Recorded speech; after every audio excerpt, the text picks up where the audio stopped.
Broadcasting live from Labette County High School within the confines of the small but mighty town of Altamont, Kansas, inside the historic gymnasium that is Harrison Gymnasium.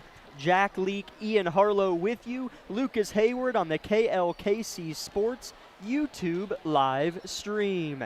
As we're trying a little bit of a different effect here on our YouTube live stream, as hello out there. We turned the camera around and you can see our, Ian's beautiful face, but my ugly one. Don't say that.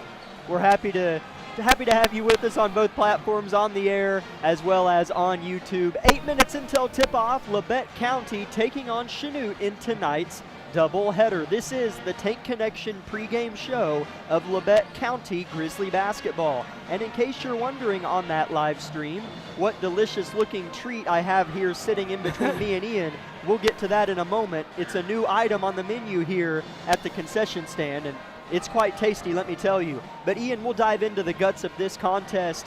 Chanute is Our Lady Grizzlies are Chanute's only SEK win. Yeah. And that game happened right before Christmas break at Chanute, where they beat us by, I believe, 3 points, and Labette County had a chance to tie late in the contest, but couldn't get the shot to go down.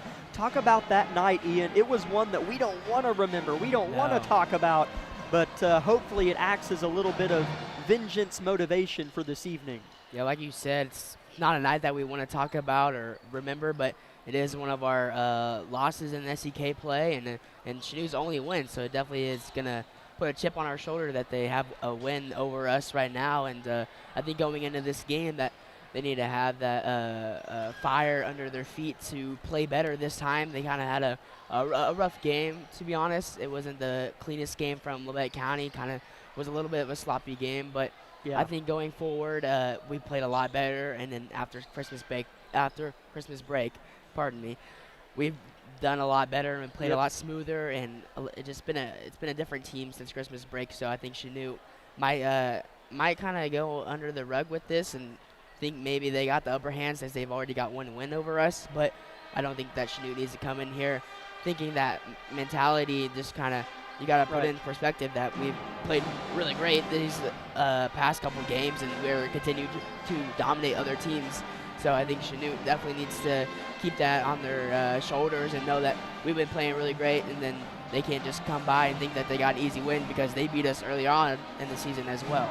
Chanute 5-9 on the season, just one win inside the SEK. We'll get to the SEK League standings for the girls here in a moment. Again, this is the Tank Connection pregame show of Labette County Grizzly basketball. As we'll get to those standings in a moment, Lucas. I'll let you know when to pop that graphic on there. But yeah, Labette County rides a 3-game winning streak into tonight, Ian. So it's a bit of a different story for Our Lady Grizzlies. That certainly was an odd loss at Chanute, but the Blue Comets did good things. They were able to break Labette County's press. Peyton Shields, Chanute's veteran point guard, did a nice job of not turning the ball over, getting the ball across the timeline, slowing the game down, and that allowed Labette County not to do what they love to do, Ian, and that is pin their ears back and go up 8, 10, 14 and in the game. Yeah. Chanute never allowed any of that to happen, but Labette County Lady Grizzlies are on a 3-game winning streak. They've won 5 of their last 7 contests going back to January 12th at home against Pittsburgh. 10-5 on the year, 6-2 in the SEK. As we'll go ahead and talk about those SEK League standings, Lucas, you can spin the camera back around and throw that graphic on the screen. So SEK standings for the girls, Fort Scott still firmly in first place with a 2-game lead, and Fort Scott is off tonight. So Labette County is going to have to win tonight if they want to stay 2 games back from Fort Scott. We play at Fort Scott Tuesday, so best case scenario, we go to Fort Scott 7-2 in the league, and they're 8-0. Again, Fort Scott off tonight, so they won't lose. In third place, Independence 4-4. They play Coffeyville. And then in fourth place, Coffeyville 3-4. In fifth place, Parsons 3-5, coming off of a loss against our Grizzlies, a game in which last Tuesday here in Altamont, Our Lady Grizzlies truly put it on the Vikings from start to finish. Parsons, let's check out where the Lady Vikes are at tonight. They have 4 straight road games to end the year. Make that 5 straight road games for the Lady Vikes. Tonight, they are at Pittsburgh, a tough place to play and a gym in which our Lady Grizzlies still have to enter. In 6th place, Pittsburgh, 2-6, and in last place, Chanute, 1-6, with that 1 win coming against our Lady Grizzlies. 4 minutes until tip. This has been the front portion of the Tank Connection pregame show. And when we come back, we'll take a glance back at Tuesday night's win over Parsons. We'll take a 1-minute break here on KLKC Parsons.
Welcome back in, Grizzly fans, to the Tank Connection pregame show of Labette County Lady Grizzly basketball, as the Grizzly band is playing the song War, as Ian, all 3 of us, myself, you, and Lucas, were a part of today's pep rally this afternoon here in the gym. And Mr. Wassenaar, the band director of the band, of course, took the microphone and explained to the students the lyrics to this song, War, and so hopefully that adds to the environment that has been fantastic in recent weeks here in Harrison. As we're going to take a look back at Tuesday night's win over the Lady Vikes, Ian, it felt so much like the first win over Parsons. In fact, the margin was the exact same. Labette County won by 20 points on the nose both times, with Tuesday night's win being 57-37. Nevaeh Jones led the way in scoring again this time around versus Parsons with 17 points, and Landry and Katen O'Brien each had 11. Talk about what went right for Labette County in a game where they just owned it for 32 minutes. You tell me about that, but we could not miss a shot. It seemed like every shot we threw up was going in. That was definitely a big factor, and then just out-hustling Parsons the whole entire time. Just felt like they couldn't keep up with us. It was just a really great game for Labette County, and I hope they continue it in this upcoming game, or this game against Chanute right now. And I look forward to them definitely causing a lot of trouble for Chanute to just keep pressure on them and going up and down the court and stealing the ball away from them. But that's something that we did struggle with when we did play Chanute, was ball handling. So hopefully this game they can learn from their mistake from last time and pay it forward for this game. Labette County hit 6 threes in that game and held Sydney Scheibe to 8 points and just 1 field goal. National anthem about to take place, headed up by Mr. Wassenaar's wonderful band over there in the top left section of the bleachers. We'll be back in 2 minutes with the starters and a fun hype video and then tip-off.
starters being rattled off by the PA announcer before us. We'll dive right into it. First for the visitors, the Lady Blue Comets of Chanute.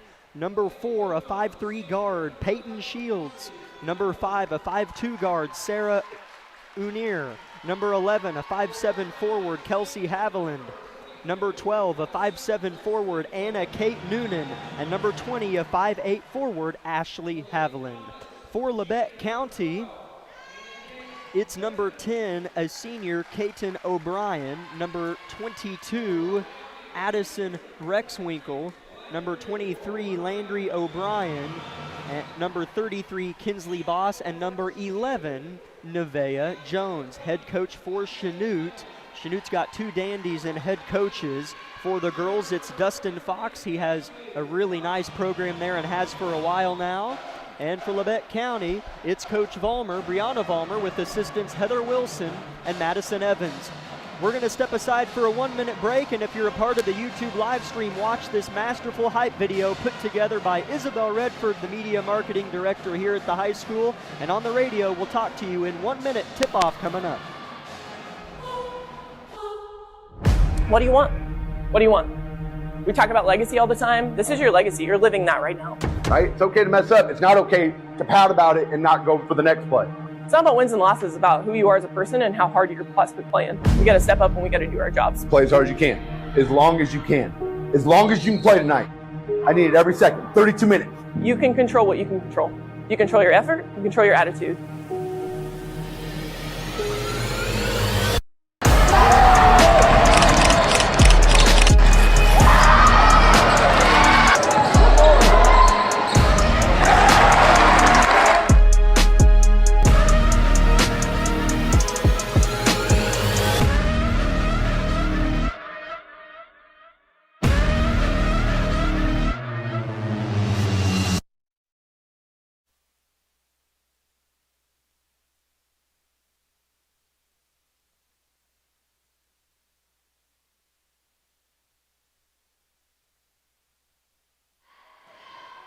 Labette County wins the opening tip, and I believe we have a Chanute foul on a Landry O'Brien drive, and Landry O'Brien will shoot 2 free throws to try to break the ice here in just the first 19 seconds of this one, and she does so with her first free throw. It is good.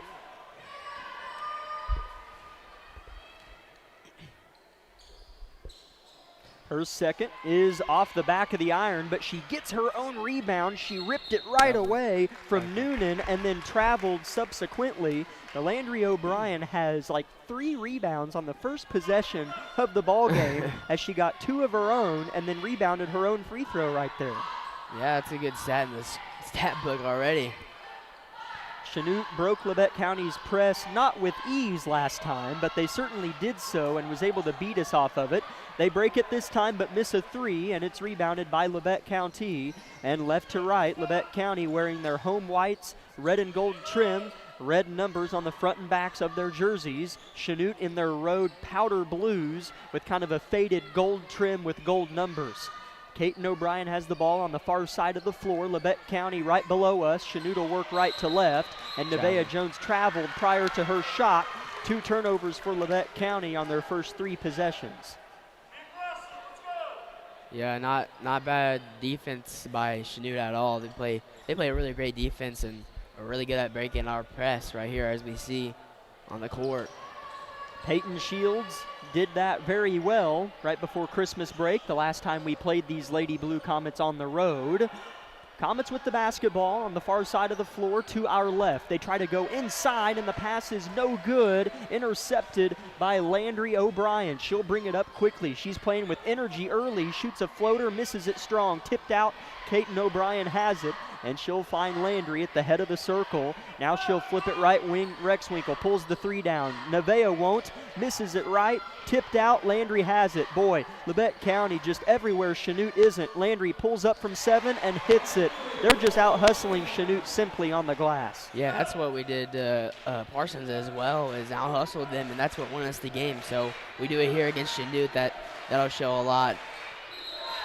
This Peyton Shields will travel, trying to break our press, but maybe take 1 too many steps. one thing Chanute was pretty good at as well was making shots whenever they needed them the most, and Chanute would respond every time we would score. They would get a turnover from us, and they would score from it, and Right. it caused us a lot of pressure. Chanute has won 3 of their last 6 games, but only won 1 of their last 4, and that's over Iola. Again, Labette County's their only conference win, as Katon O'Brien hits a 3-point shot near the left wing here, and it's 6-0 Labette County. That was a pure swish from our senior. Yeah, really good shot from Katon O'Brien, as a turnover will be forced from Labette County's defense, and an easy layup for Landry O'Brien on the other side. And a 30-second timeout will be called from Chanute. 8-0 Lady Grizzlies ripping and running here early, back in 30 on KLKC.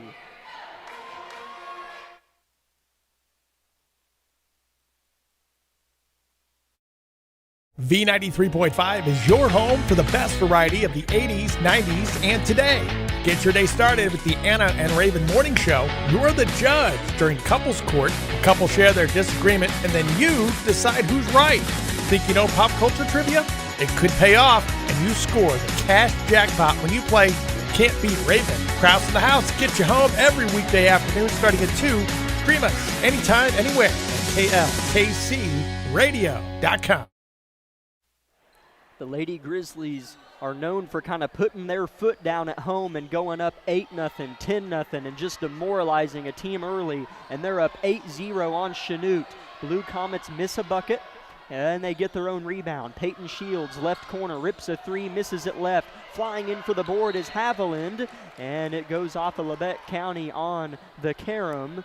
On the effort was Kelsey Haviland. There's Ashley and Kelsey Haviland for Chanute. It'll stay with the Blue Comets. 5 minutes left in the first quarter. Ball goes in. Another 3-point shot is no good. Put back no good as well. Long board goes to Nevaeh Jones in the corner. Luckily for us, Chanute did not get that rebound there, but if I'm not mistaken, I'm pretty sure Chanute did beat us a lot on the rebounds as well when we played away at their place. Addison Rexwinkle with a great pass down low to Landry O'Brien, who's fouled on her shot attempt, and Landry will shoot free throws 3 and 4 for herself here in just a moment. Addison threw that from well beyond the left wing down under the rim, and it was a perfect rainbow that found a pot of gold.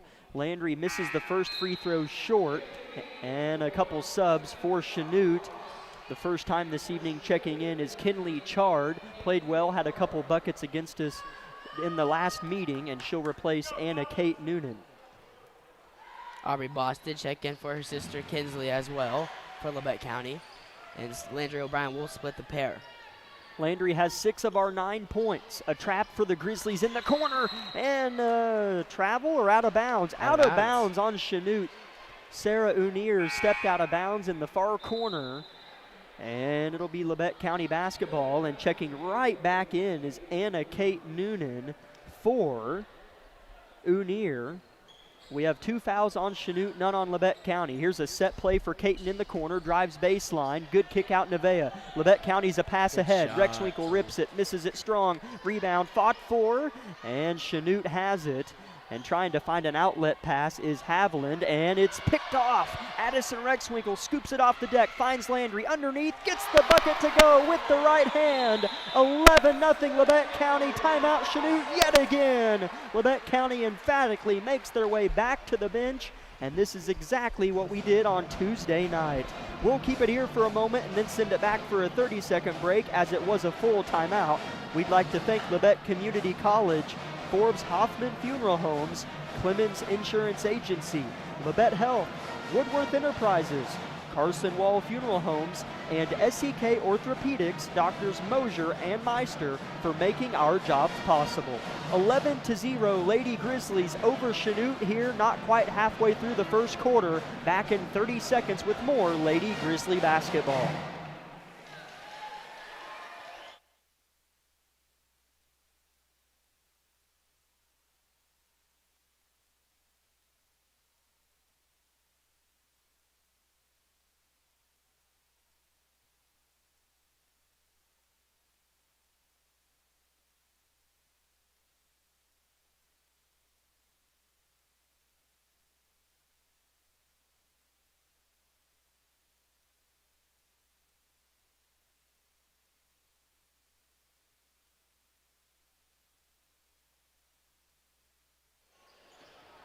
Chanute just gets the ball in right when we came back from break, and it's picked off by Caton O'Brien and then tumbles off the right foot of Noonan and goes out of bounds. We didn't miss any action. That steal just happened instantly.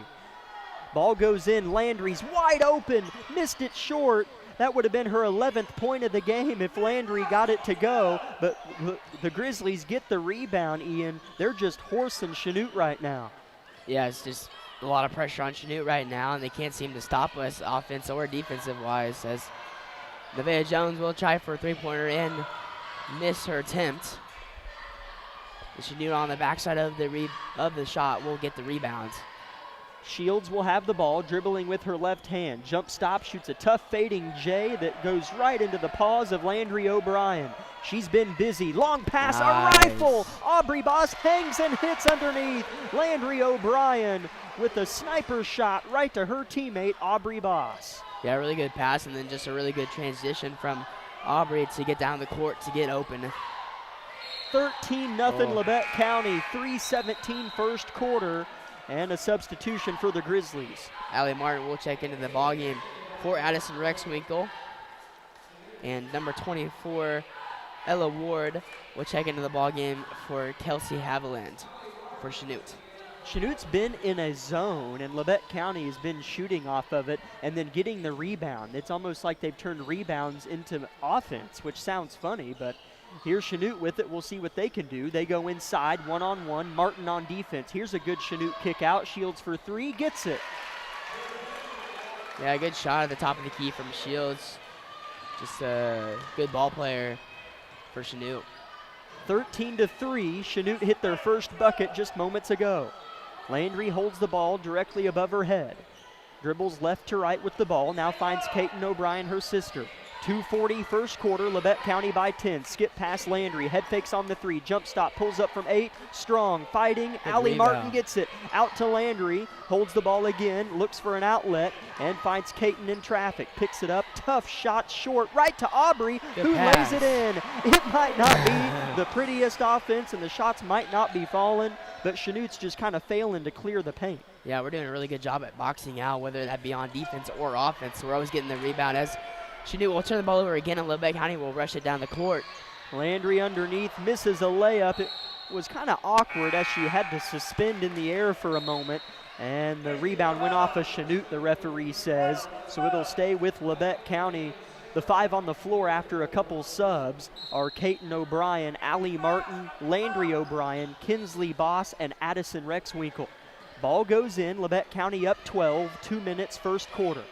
Landry picks her dribble up, uncontested. Rexwinkle corner, hits a cutting Kinsley, finds Martin. Kinsley maybe could have shot that, but an unselfish play, but it is picked off by Chanute.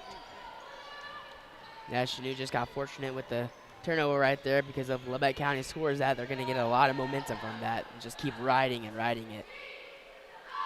15-3 Labette County. Similar start to Tuesday against Parsons when they were up 10-2. In the corner, Shields, main ball handler for the team in powder blues. She's at the top, head fakes on Kinsley. Caton tries to swipe but misses. Tries again and succeeds at this bite at the apple, and left to right, the senior waltzes it up. Yeah, Caton never gives up on a play. Even if she misses the first steal, she's going to come back for the second. You got to be prepared for that.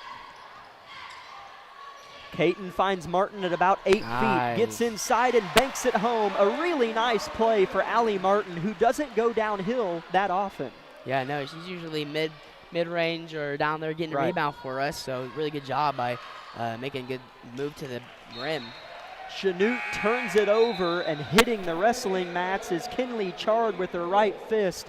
It's a frustrated Chanute squad all around. They trail 17-3 with 47 seconds left in the first quarter.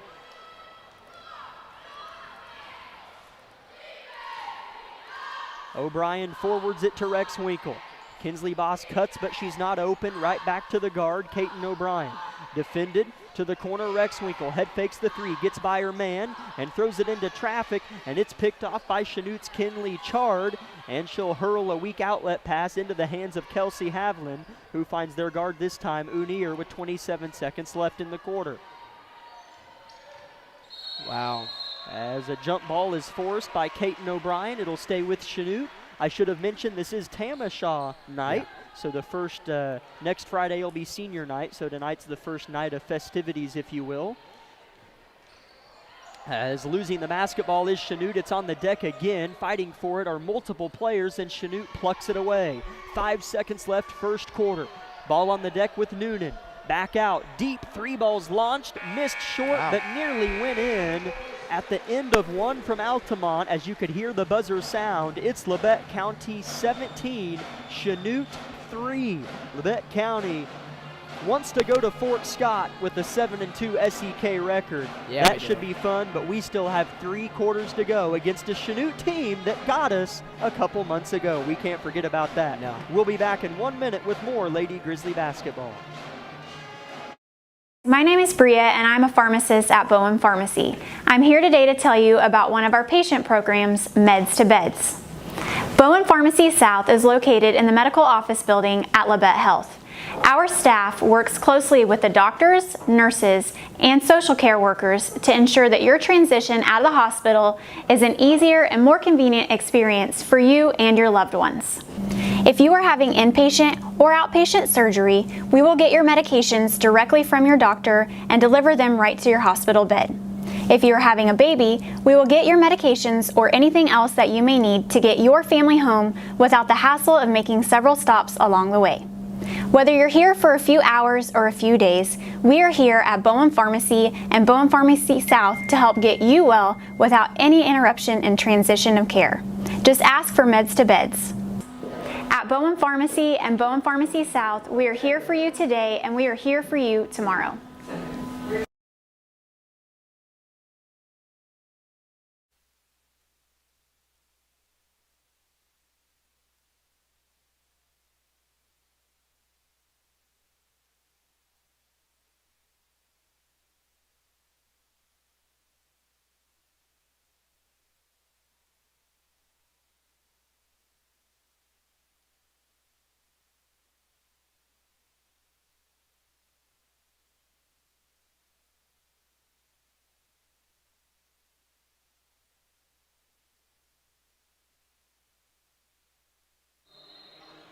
Labette County will have the ball to open up the second quarter. Ball goes into Boss, who gets the and one. It's Kinsley Boss on the right block off the feed from Landry on the inbounds. And Kinsley Boss and Nevaeh Jones do a little handshake routine at the free throw line where Kinsley buries her right foot getting ready for the three-point play. Yeah, I don't even know how she made that. She had 2 defenders beside her on each side and then a defender behind her as well. Just a really good play and a good finish for her as well. Kinsley can't convert, but the rebound goes to Landry O'Brien for Labette County. They've gotten every one of those. Landry will just pull the trigger, miss it short, and guess who's there? A Grizzly. It's Nevaeh Jones. Long pass to Libby Poole, who's in the game now. Sheds a defender. Here's Kinsley underneath, finds Alley. Good ball movement for Labette County, and it's tipped out by Haviland on the far side. It's about time we had a game like this. Usually feels like we're the team that's getting out rebounded and the ball is just like falling to them, and instead tonight's our night, I guess. Nevaeh Jones in the corner. Landry O'Brien flips it out of bounds right to Chanute's cheer squad, and it'll be Chanute basketball. That's Labette County's first poor turnover since the opening couple possessions. Yeah, you're right. That's just good offensive possession, just better defense from Chanute as well for not allowing anything to be open, and just unfortunately Labette County couldn't convert any of the shots to go down. Labette County playing defense here as Chanute almost, got a backcourt violation as they're kind of fumbly with the rock right now. Labette County has a tendency to do that to teams. A three-point shot missed by Kelsey Haviland. Labette County full head of steam. Good defense from behind, though, by Sarah Uner. And she's fouled by Libby Poole. Chanute with their best sequence of the game. Yeah, maybe that's the start of some life from Chanute. Kind of feels like they're a little dead right now, like nothing's working their way, and yeah, obviously that's draining when you can't score and the other team's scoring a lot on you, but you just gotta prevail from that and persevere and continue through the game and have that mindset that you're gonna come back and win. Sure, I mean, Chanute's not going to end the game with 3 points as No, Caton no. O'Brien gets a steal after Landry got a finger in the action, and Caton misses a layup, but it does go off of Unir, who's fighting hard, but nice double-teaming defense there by Caton and Landry O'Brien. To further my point, as Jaden Davis is in the game, Chanute's gonna score 30-35, so Labette County still's got to score that rock, and Jaden Davis does just that on the low right block as she gets Labette County up by 18. Boy, Jaden just does good things when she's in the game as the ball's poked out off Labette County here. 21-3 Labette County, 6 minutes, second quarter. Yeah, Labette County is just continuing to stay dangerous on offense and defense. As of lately at these home games, it feels like we just cannot miss right now, and we're making a lot of shots, and teams aren't liking that too much. As another turnover for Chanute happens, and Landry will go to the rim and convert an and-one layup. Landry excited after that as it's an intentional called on Chanute, as Landry likes that even more. She's one of the more expressive players in terms of emotion on our team, and the best. Of course, I never had this happen because I never got any and ones, but an and one looks cooler when you hit the deck hard and slide, you know. Yeah. Landry made the layup, the ref blew the whistle, and she hit the deck and slid and hit the mat down there by the cheer squad. And it just looked like a rough, tough finish from Landry. Yeah. They did signal in an intentional foul on Chanute, so she's alone at the stripe shooting her and one free throw, and she does hit it. And I think Labette County gets the basketball because of the intentional call, and they do. Landry with 11 points. Wow, yeah. Having a really great first half from her. Hopefully she can carry it on into the next half as well for Labette County. 24-3, Labette County. 5:45 second quarter from Altamont. Landry in the corner, long skip, Nevea gets in the paint, pulls up, uncontested, 8-footer is perfect. Yeah. Labette County just having some fun on the floor Honestly, right now. You just cannot keep any person on the team right now open, or there's going to be a shot that's going to be made. Foul on Labette County, still hounding the basketball. That time it resulted in a foul. That's just the second as a team on Labette County this quarter. Haven't been a lot of fouls. That's one of the first fouls I've mentioned, actually. That's the first on Addison Rexwinkle. Yeah, previously they probably wouldn't have called that a foul because that's what Labette County's kind of been doing, is hounding the offensive players for Chanute. Chanute misses a layup underneath, and Caton O'Brien, after Chanute got the board, steals it and travels. As she was going to try to jump stop and do a little up and under, but lost her footing a little bit, and Chanute will get the ball back. As Reagan Roberts will check into the ball game for Addison Rexwinkle. This Labette County team is doing so many things well now that they struggled with earlier in the year that caused some of our 5 losses, as Chanute gets to the rim but misses, and Landry just rips it down. She's all the way up ahead, goes into the heart of Shields and draws a charge, and Peyton Shields gives Landry a little emotion, and Landry points right up to the scoreboard but made sure to turn her back to the ref first. She's still doing it.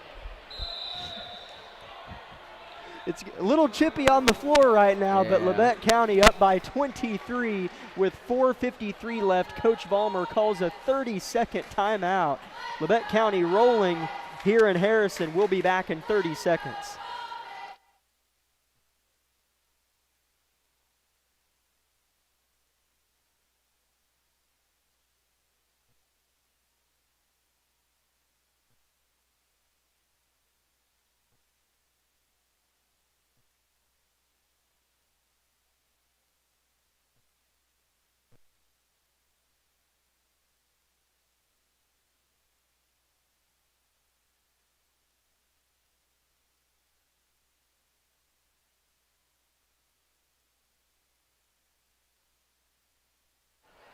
Parsons on the road at Pittsburgh tonight.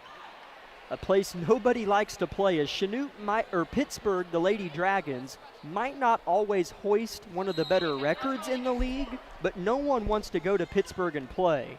As in the second quarter at Pitt, the Lady Dragons lead the Lady Vikes 12-8. However, just below us, Labette County leads Chanute by 23 points with 4:40 left in the first half. Here's Shields, double-teamed, passes out of it. A right wing shot, another nice look for Chanute is off the mark. On that effort was Chikira Walls, and Katon O'Brien gets the board. Gets inside, no look pass to Nevaeh. Landry open right wing, flips it down to Davis, turns, shoots, scores. That's Purdy. Yeah, I mean, Labette County is just outsmarting and outplaying Chanute right now, and Chanute doesn't know how to respond. Long pass up to Walls and runs into a wall. Jaden Davis hits the deck, and a foul is called on Davis, a blocking foul. So Walls will shoot 2.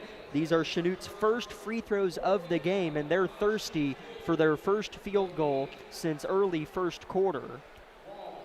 First free throw for Walls is good. First foul on Jaden Davis, and the 4th as a team on Labette County this quarter, still with 4:09 left in the second.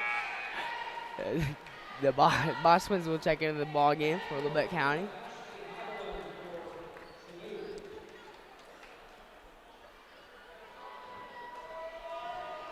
Second free throw for Walls is short. Rebound Aubrey Boss, outlet to Landry O'Brien. 28-4, Labette County with 4 minutes left in the second quarter. Reagan Roberts with the ball, defended by Shields. Dribbles to the corner and throws it to O'Brien at the top. Overhead pass down to Kinsley Boss, now to Katon O'Brien. Landry at the head of the circle, off to Katon left wing, and 3 seconds in the lane is called on Labette County. A lot of movement away from the ball, typically on possessions for Labette County, but not enough there in the paint. Addison Rexwinkle will check into the ball game for Landry O'Brien. Yeah, Labette County's just playing a really great defense. It's kind of caused Chanute a lot more problems this time than previous time. Oh, without question. I mean, this is a game that we lost at Chanute before Christmas break, and Labette County certainly improved, and Walls has improved the score for Chanute. She's checked into the game for the first time tonight and scored 4 straight points for the Blue Comets. 28-7, Grizzlies in front with the ball. Here's O'Brien. Katon open for 3, misses it short, and it goes out of bounds, and Chanute will have it on a little 4-0 run. Libby Poole will check into the game for Labette County.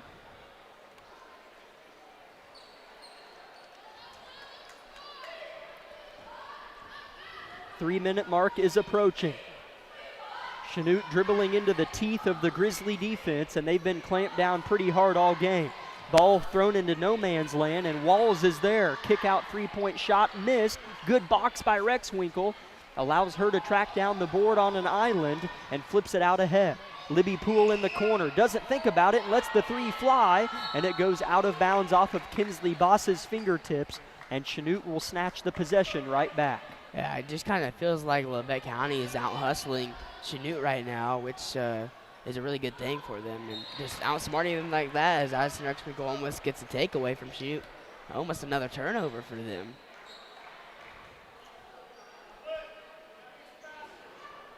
(28-7), Lady Grizzlies, 2:30 first half. Walls, right wing. She has the only 4 points for Chanute this quarter. Ball goes in, and it's out off of the fingertips of the Blue Comet, Avery Hicks. I missed her checking in, my apologies, as I believe she checks out. Hicks did. 5 on the floor for Chanute is Shields, Walls, Anna Kate Noonan, Kelsey Haviland, and Ashley Haviland. For Labette County, the ball goes inside. Kinsley Boss flips it up with the right hand off the window, and down it goes through the white net, and it's 30-7, Lady Grizzlies. 2 minutes left in the second quarter, and Chanute turns it over as they were trying to break the press right to left. Yeah, I think that's mainly what's been killing this Chanute team is all the turnovers, and our defense definitely stepping up this game and the previous game we played against them in Chanute. So I think it's definitely giving them a hardship. Labette County with a little bit of pressure applied from Chard. Caton O'Brien's able to get it across. Aubrey Boss dribbles a couple times and finds Rex Winkle here in the corner, and Shields with a nice takeaway for Chanute. Good defensive play by their senior guard, and a foul immediately afterwards, and that's free throws for Chanute, as that's the first on Kinsley Boss. Landry O'Brien will check into the game for Liverpool.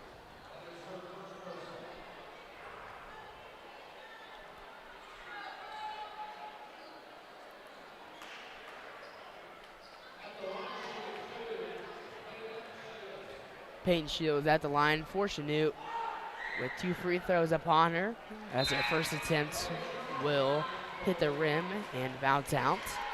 And a new check-in for Labette County will be Nevaeh Jones checking in for Aubrey Boss. Minute 45 left in the first half. Shields' second free throw is perfect. She has 4 points, and Shakira Walls has the other 4 for Chanute. 30-8 Labette County, minute 39, second quarter. Nevaeh penetrates a little bit, double team, and is fouled by the Blue Comets, and that's the 4th as a team on Chanute, and that is the first on Noonan. Yeah, really good job by Nevaeh there to hold on to that ball and not cause a tie-up, because if so, then that's Chanute's ball. Nevaeh catches it off the long inbounds. Here's Kinsley Boss, turns to face the rim, and her pass goes off the lower extremities of Caton O'Brien, but finds Landry. Here's Kinsley flipping it out like a bowling ball to O'Brien. Right back to Boss they go. They want to play inside out. They throw it right back to Kinsley again. Leaves the ground to get it. And 3 seconds in the lane on Kinsley. Good call, Ian, as Labette County's really wanting to go inside. Yeah, not a bad look at all by Labette County to get it into Kinsley, but just 3 people are down there with powder blue jerseys on, and you can't really do much with. A well-read pass intercepted by Kinsley, out to Landry, left-hand layup, good. Labette County goes up 32-8 with 60 seconds left in the half. Plenty of time for Chanute to do something against Labette County, just kind of doesn't seem like it's going to happen. Kelsey Haviland resorts to just throwing it directly off Caton O'Brien's foot out of bounds, as she was just kind of tired of being harassed there and just cleared space by throwing it out off Labette County. Chanute in a half-court situation, misses a 3-point shot in the corner. On the effort was Ashley Haviland, and Labette County has the ball up 24 with 38 seconds left in the first half. Chanute pokes it out, and it'll stay here with Labette County. Yeah, 35 seconds left remaining on the clock in the second quarter. Definitely plenty of time for Labette County to get a good possession rolling around and a good score on the board. Could possibly get 2 possessions out of this if they scored right away, but Caton O'Brien off a rebound, lets a 3 fly but misses it. Landry from 8 buries it. Labette County benefiting so mightily off of their own misses. Yeah, really good job by just getting all these offensive rebounds. As Labette County will get another takeaway. Caton O'Brien with an underhand pass to Landry, who misses a reverse shot, but there's Nevaeh, and Labette County got a few decent looks at the buzzer, but none of them went down. At the end of the first half, it's the Lady Grizzlies 34, Chanute 8. A fun first half here in Harrison as Ian Harlow sheds the headset, and he's going to go be a part of the Tamashaw coronation, as he's one of the people selected to be Tamashaw King, or it's something like that. He'll be a part of the ceremony at half court for Tamashaw, so I'll be kind of manning the ship here for a little bit, but Ian will rejoin us later on. 34-8, good guys at the end of the first half. We'll step aside for 3 minutes and come back with the Eye Care Associates of Parsons halftime show.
Welcome in, Grizzly fans, to the Eye Care Associates of Parsons halftime show. As Ian, you told me 90 times when you'd be gone, but when I saw you leave, my mind just thought, oh, this is when he leaves. But that's Nope. that's later. Not yet, not yet. Nope. No, I just had to run to the potty room. What? All right, I'm just gonna. Oh, just move me. Yeah, yeah. 34-8 Lady Grizzlies at halftime. Ian, when the score's 34-8, anybody who maybe hasn't even watched this game could guess what happened, and they'd probably be right. Yeah. The talking points are fairly limited, and it's not because Chanute's been bad, truly. Like, they've had their fair share of turnovers, but Labette County has gotten stops, controlled the pace, and just scored. I mean, they're on track to score 68 mathematically, and that's pretty high. Yeah, that's really good. It just feels like Labette County has everything going their way right now, and just scoring every time they have the ball. Whether that be if they miss a shot, they're always going to get that offensive rebound, and then they'll put up another shot, or they miss that, they'll put up another shot. You get the memo.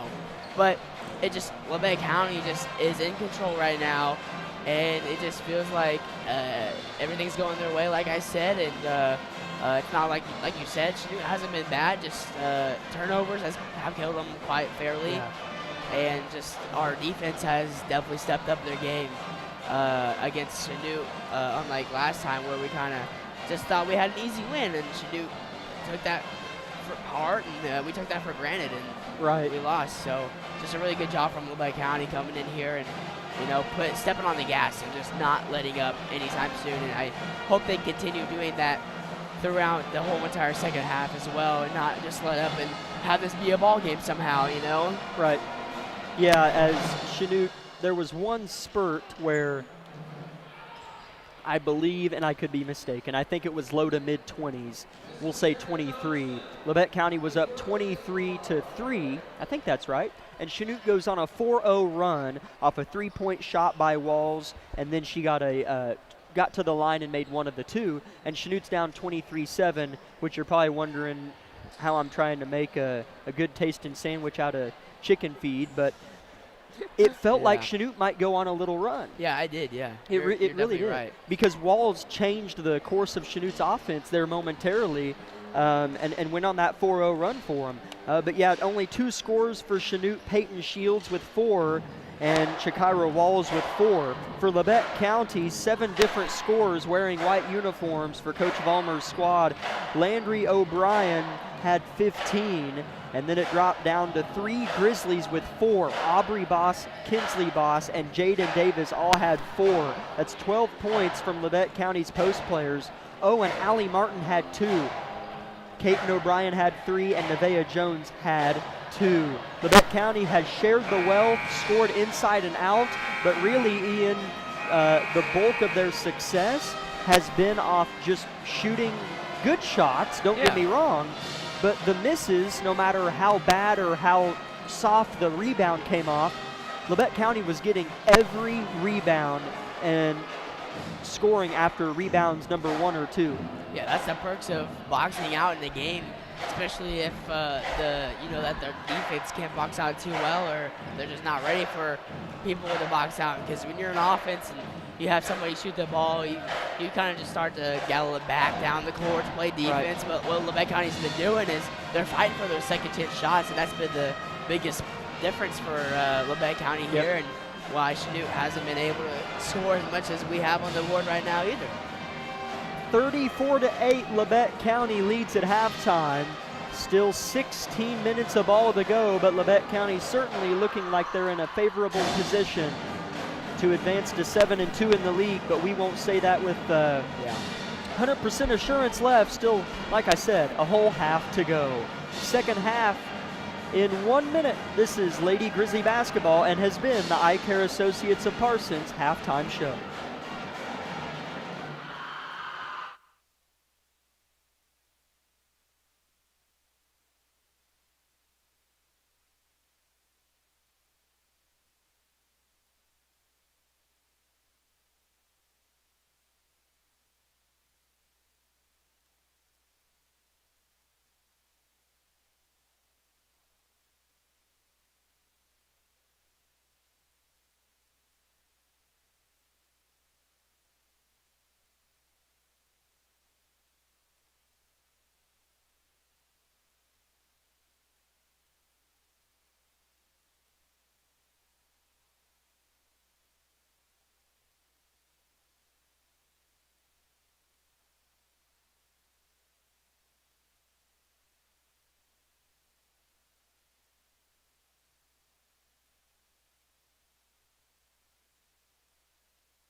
Chanute will begin play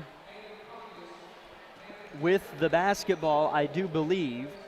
Chanute will move the ball left to right on the floor, Labette County right to left.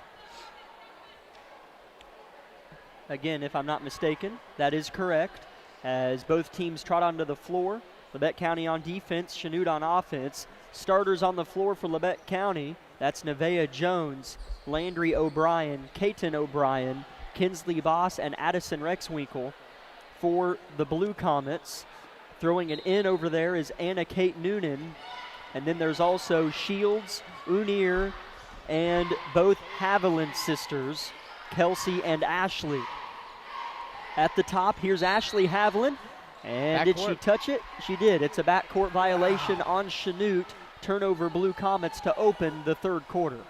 I think that kind of can be an example of why Labette County's score is the way it is because we've been hustling for those points or those kind of type balls that kind of just roll backwards. And, you know, like Landry did there, she threw her whole body at it, and she knew probably should have done the same thing, but it doesn't feel like they have the motivation to do that. Labette County gets another rebound, and Katon O'Brien shoots a left-hand layup, and Labette County's flirting with a foul here, but nothing's called in, and they're going to get a steal. Wow. Peyton Shields, I don't think she was fully fouled, but it was close, and Nevaeh Jones intercepted Shields' pass. Here's a left-hand dump down to Aubrey Boss, and rolls out another bowling ball pass, worm-burning the ground here, and it's intercepted by Chanute, and Shields has it. Blue Comets may be trying to be the first team to score here in the second half. 34-8 Labette County, 6:50 left in the third quarter. Here's a cutting Haviland, has it poked out, slapped out by Katon O'Brien. Landry, right to left she goes, picks it up, throws across the paint to Boss, and a foul is signaled in on Chanute. First this half for either team. Yeah, really good pass, dump inside, and then unfortunately if she does catch that and not get fouled, on the bright side, there is an outlet on the outside to possibly make a three-pointer, but I don't think that's going to matter. Landry O'Brien, I'm not sure if you could even see that, Ian, but Landry knocked down a three-point shot fairly deep in the corner right in front of her head coach, and Landry O'Brien has 18 points for Labette County. They lead 37-8. Yeah, I saw the ball go up in the air. That's about it. And then it went inside the basket. Here's Shields at the top, pulls the three-point shot down. Drives, short corner, cut off. Unier, top of the key, launches a three, and Unier buries it to become the third Blue Comet to score. Second three-point bucket for Chanute tonight. Yeah.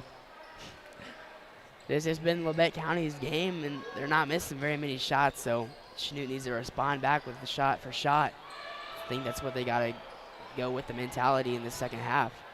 Addison Rexwinkle misses a three-point shot that comes off the rim sharp and not enough for Labette County to rebound, and it goes to Chanute.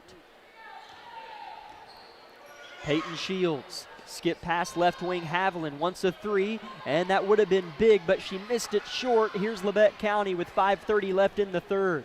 Katon unguarded, Nevaeh unguarded as well for three. Strong, as that was a prime rib. Nevaeh Jones, a three-point make, but it was just a touch strong. Here's Chanute on this end. Shields wants to let it rip with some room and hits with some room. 37-14 Chanute with a couple threes. That's what Chanute needs to do in this game if they want to get back into it. Like I just said earlier, go shot for shot with us. Labette County a little careless with the ball on this possession, but bailed out by a Chanute foul as the Blue Comets had a couple chances to get a steal there. Would have been big as they're on a 6-0 run as Aubrey Boss comes in for Kinsley Boss.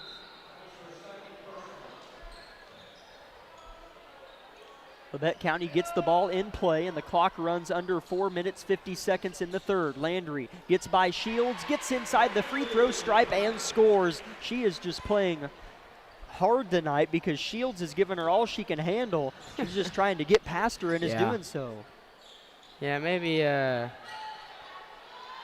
Yeah, maybe not talking and saying stuff doesn't help quite either. Yeah, Shields playing that pretty. always fires up at somebody. Yeah, it does. It makes your defender play harder defense on you. Oh, yeah. Here's Aubrey underneath, and Landry O'Brien's hit pretty hard in the left shoulder trying to get a ball that was flipped out near the student section. And that's a foul on Chanute, their second or third maybe as a team this quarter. It's just the second. As 2 Grizzlies check in, that's the second, or the first on Chard. Libby Poole and Allie Martin will check into the ball game for Labette County. Landry O'Brien with 20 of Labette County's 39 points. They lead by 25 over Chanute with 4 minutes to play in the third. Nevaeh Jones at the top of the key. Defended firmly on her right and left. Finds Kaiten O'Brien right wing. She's doubled as well. Aubrey Boss in the corner. Hits a flashing Martin who travels on her way to the basket. Turnover, Labette County. Yeah, it just kind of seemed like nothing good was going to come out of that possession by Labette County either. Chanute gets across half court. Shields wants another, and it's off short and to the right by just a tick. But Peyton Shields is a good shooter. And Chanute, that's something they did too at Chanute, is hit some threes. Yeah. As I don't know if they have Falmer tonight. As Kearney Falmer's a good player for Chanute. Yeah, she's tall. Here's a long 2 for Kaiten O'Brien that rims out, rebound Blue Comets. I'm not sure why I just remembered that name, unless that's someone from the past. No, it's not. No. As Shields misses another 3 as Labette County gets the board. Yeah, Falmer played well against us. She's 6 foot tall, and they also are without Jay Smith tonight as Labette County gets a blocking foul on Chanute. As I kind of feel as if I should apologize as I didn't do my job too well, but that's 2 big players for Chanute. They don't have, Ian, big players. Kearney Falmer and Jay Smith.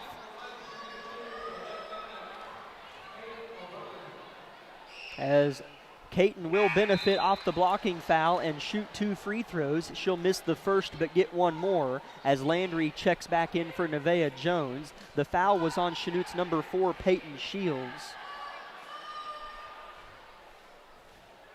As Kaiten's second free throw is up and good. 40-14, Labette County with 3:08 left in the third. As Landry gets her forearm on a pass and it died right back into the hands of Unier. Unier crosses half court to Shields. Tough pass, goes right to Martin who hooks it in with her right hand. The ball's fought for after it was poked out and a jump ball's the call. And it'll go to Labette County.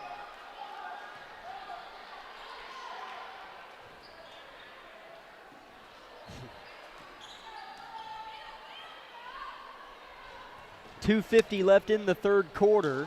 Here's Kaiten O'Brien, deep right wing. No look bounce pass to the corner. Aubrey Boss for 3. Wow. You betcha! Aubrey Boss. I don't know if she's hit a 3 this year. She looks at the bench, smiles and laughs, and now she's back playing defense. Aubrey Boss shot the ball well on Tuesday, and she has 7 points tonight. As Chanute's going to have an entry pass a little too high for the post player underneath. They were looking for Chard, and it was Shields on the pass. It was there, just a little high. Libby Poole in the game for the Grizzlies. Ball goes across the timeline. Martin in the corner holds the ball on her right hip. Kaiten wants a 3, misses it. Rebound on the deck, and it might be another jump. Or did Coach Vollmer get a timeout in? She did. So Labette County will retain possession of the ball after this 30-second break on KLKC. With many years of combined experience, Eye Care Associates of Parsons has set the framework in providing comprehensive eye health examinations for all ages and routine vision care for families throughout the 4-state area. Our optometrists and staff provide remarkable care with state-of-the-art technology to help with diagnosis and management of eye health conditions. Give us a call or visit our website to schedule your next eye exam. Eye Care Associates of Parsons. Experience modern eye care.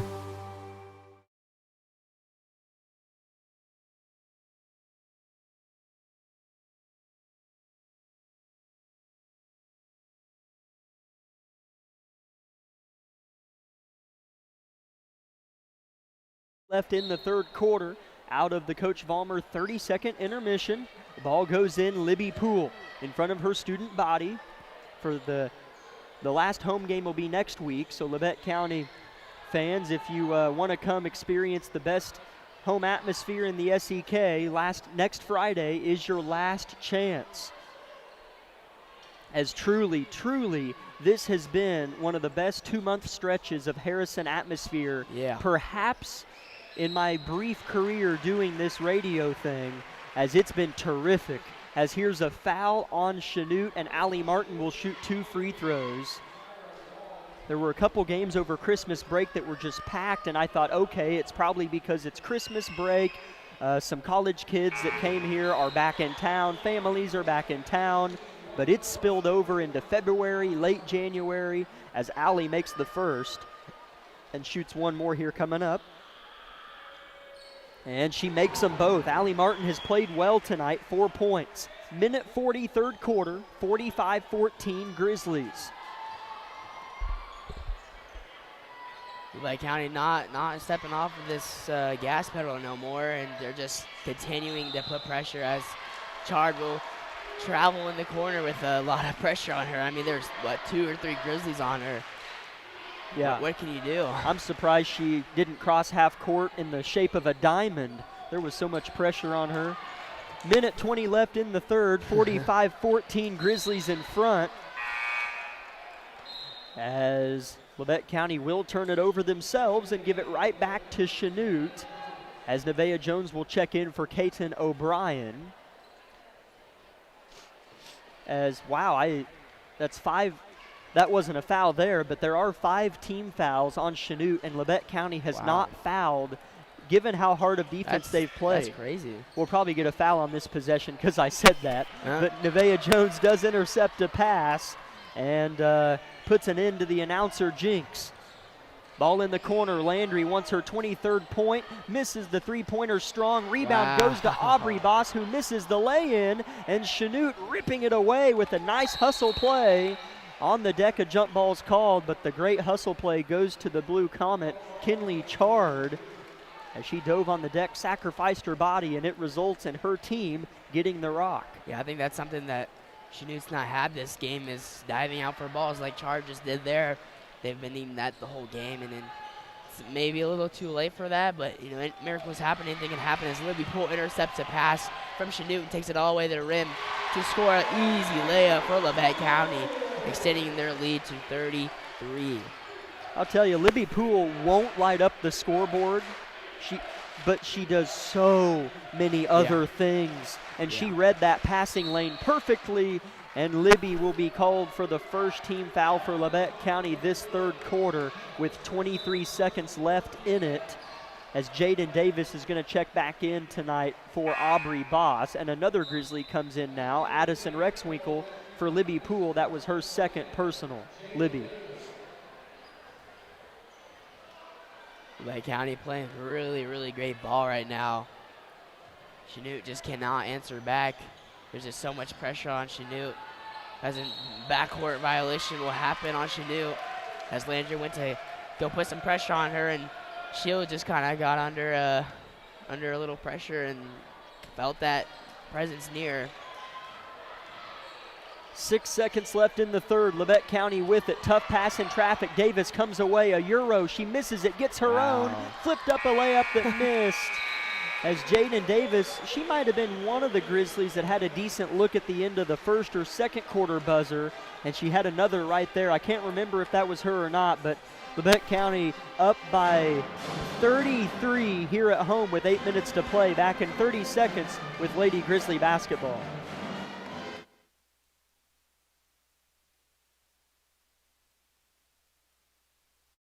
My name is Bria, and I'm a pharmacist at Bowen Pharmacy. I'm here today to tell you about one of our patient programs, Meds to Beds. Bowen Pharmacy South is located in the medical office building at Labette Health. Our staff works closely with the doctors, nurses, and social care workers to ensure that your transition out of the hospital is an easier and more convenient experience for you and your loved ones. If you are having inpatient or outpatient surgery, we will get your medications directly from your doctor and deliver them right to your hospital bed. If you are having a baby, we will get your medications or anything else that you may need to get your family home without the hassle of making several stops along the way. Whether you're here for a few hours or a few days, we are here at Bowen Pharmacy and Bowen Pharmacy South to help get you well without any interruption in transition of care. Just ask for Meds to Beds. At Bowen Pharmacy and Bowen Pharmacy South, we are here for you today and we are here for you tomorrow. Was open, but nobody found her. Nevaeh lets a three fly, misses it. Landry tracks down the board in the corner. Caton with a dump down. Davis off the glass. You bet. That's pretty. From a point guard to a center, and Davis had a tough look, but got it to go. Yeah, Jaden just a really good post player for Levette County and makes plays for us when we need them.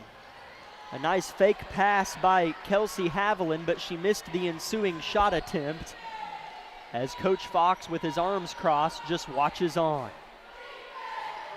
As here's a good play by Peyton Shields, gets a steal and sets a screen for the Lady Comet. She dished it off to Noonan, and then Landry gets a steal before I can look up from my sheet of paper, and now she'll slow things down on the far end of the court. Addison in the corner to Caton. Drives, another no-look pass to Davis, who's fouled. Caton O'Brien's really good at driving and finding a big out of her peripheral vision. Yeah, no, if they're guarding her up and the big is open, she'll pass it down there. But if they're trying to guard her and the big isn't open, she'll take the shot herself and most likely make it. First free throw for Davis is short, as 4 Grizzlies check in here, Ian. Yes, for the Levette County Grizzlies, Reagan Roberts, Emery Baker, Anna Cantrell, and Madison Bevins will check into the ball game for Levette County. Still at the free throw line, though, is Jaden Davis, and she'll put up her second free throw attempt and miss, but get her own rebound. Nice play. Yeah. As I thought they were going to call a jump ball, but it's a travel on Chanute, and it'll stay with Levette. Even those things just haven't gone Chanute's way. Nothing they've really done wrong on those types of plays, but boy, there haven't been many four-leaf clovers sitting under their bench tonight. As Noonan will check into the game for Haviland. Ball goes into Bevins. Her three-point shot is strong. Tipped about. Levette County has it. Cantrell rips it down. Roberts left wing. They go inside to Emery Baker. Back out Roberts. Wants a three. Grazes the front of the rim. Goes to Davis. Tries to clear space. Levette County's got to get out of the paint, and they do. But Walls intercepts a pass. She's played really well tonight for Chanute. Shields in the corner, defended by Baker. 5 minutes, 10 seconds left, a running clock if I'm not mistaken here in Altamont, as the clock ran during Jaden's free throws, as Cantrell gets a board off of a Chanute missed three.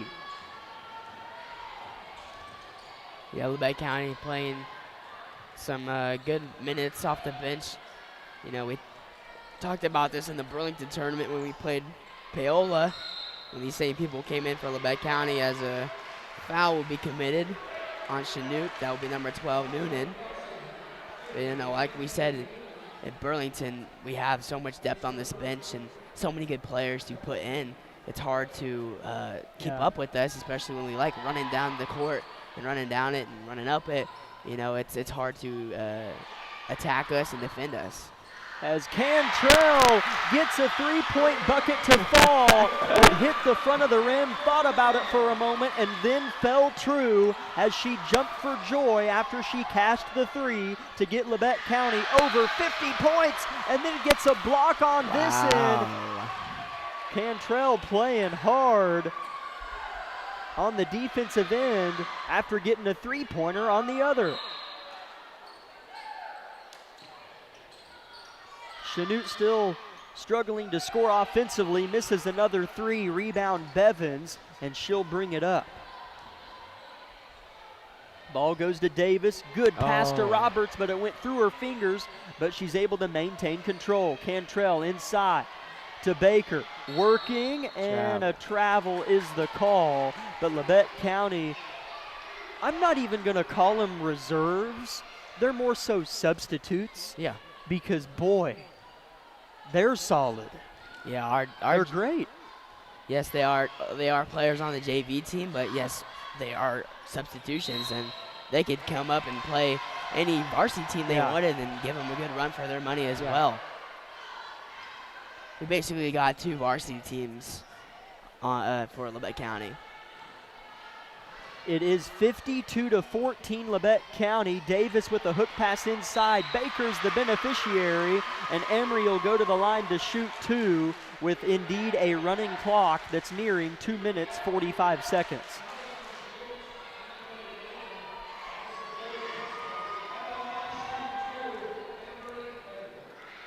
Baker's first is up and a little strong. She'll get one more.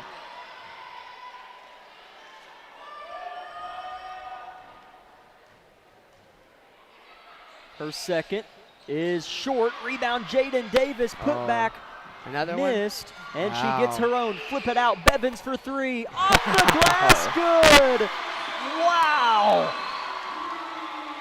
Wow. 55-14 Lady Grizzlies with 2 minutes left. Shields for 3, misses it short. Davis fouled on her attempt to get the board. Jaden Davis is fantastic. Yeah. She's a really good post player for us. Comes in good clutch moments and can make any points she wants if you just give her the ball. I don't think Labette County, after they've subbed, has let Chanute score, as Jaden Davis almost got an and one. That would have been the story of the game right there if she just made that. That would have just explained the whole game. If you were to ask Coach Fox after the game what Labette County did well, he'd probably say, well, the way they walked, the way they chewed gum, the way they breathed, the way they blinked, they did everything good today. Because, man, I'm sure it's just been frustrating to watch for Coach Fox, simply because Labette County has played well and a few things have gone their way, but still credit Labette County for that, as Davis hits 1 for 2. As there's 50 seconds left in this one, as Davis fights for a board and a foul on her, I believe, on her effort. And that'll be the first foul of the 4th quarter on Labette County. Wow, that's impressive. Yeah, it is. The way they play, and Chanute hasn't scored this quarter, and no fouls. So, yeah. Yeah, that's not gonna help bring you any closer to a deficit when you're down. Ball goes in for Chanute. Bevins trapping the ball handler. 17 seconds left. Shields looking for a bucket here in the 4th quarter. Blocked by Cantrell. Her second block of her few minutes in this one. She's got 2 blocks and a 3-point bucket, as this game's going to be over. Chanute, or Labette County, will just let the clock run down. Buzzer sounds, and that'll do it. My goodness. What a game. My goodness. As Coach Vollmer, well, she's happy. As she high-fives that 5 on the floor that held Chanute scoreless and scored 9 points of their own on the floor. As I'm really excited to hear what Coach Vollmer has to say, but Fort Scott waits Labette County on Tuesday. 56-14, Lady Grizzlies win it. We'll take a 2-minute break, and we'll come back with the Bowen Pharmacy post-game show.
Welcome in, Grizzly fans, to the Bowen Pharmacy postgame show, as that was, without question, the most dominating Labette County Lady Grizzly performance of the season against a team that they lost to right before Christmas break, as that was one that just kind of hurt, but this one did not.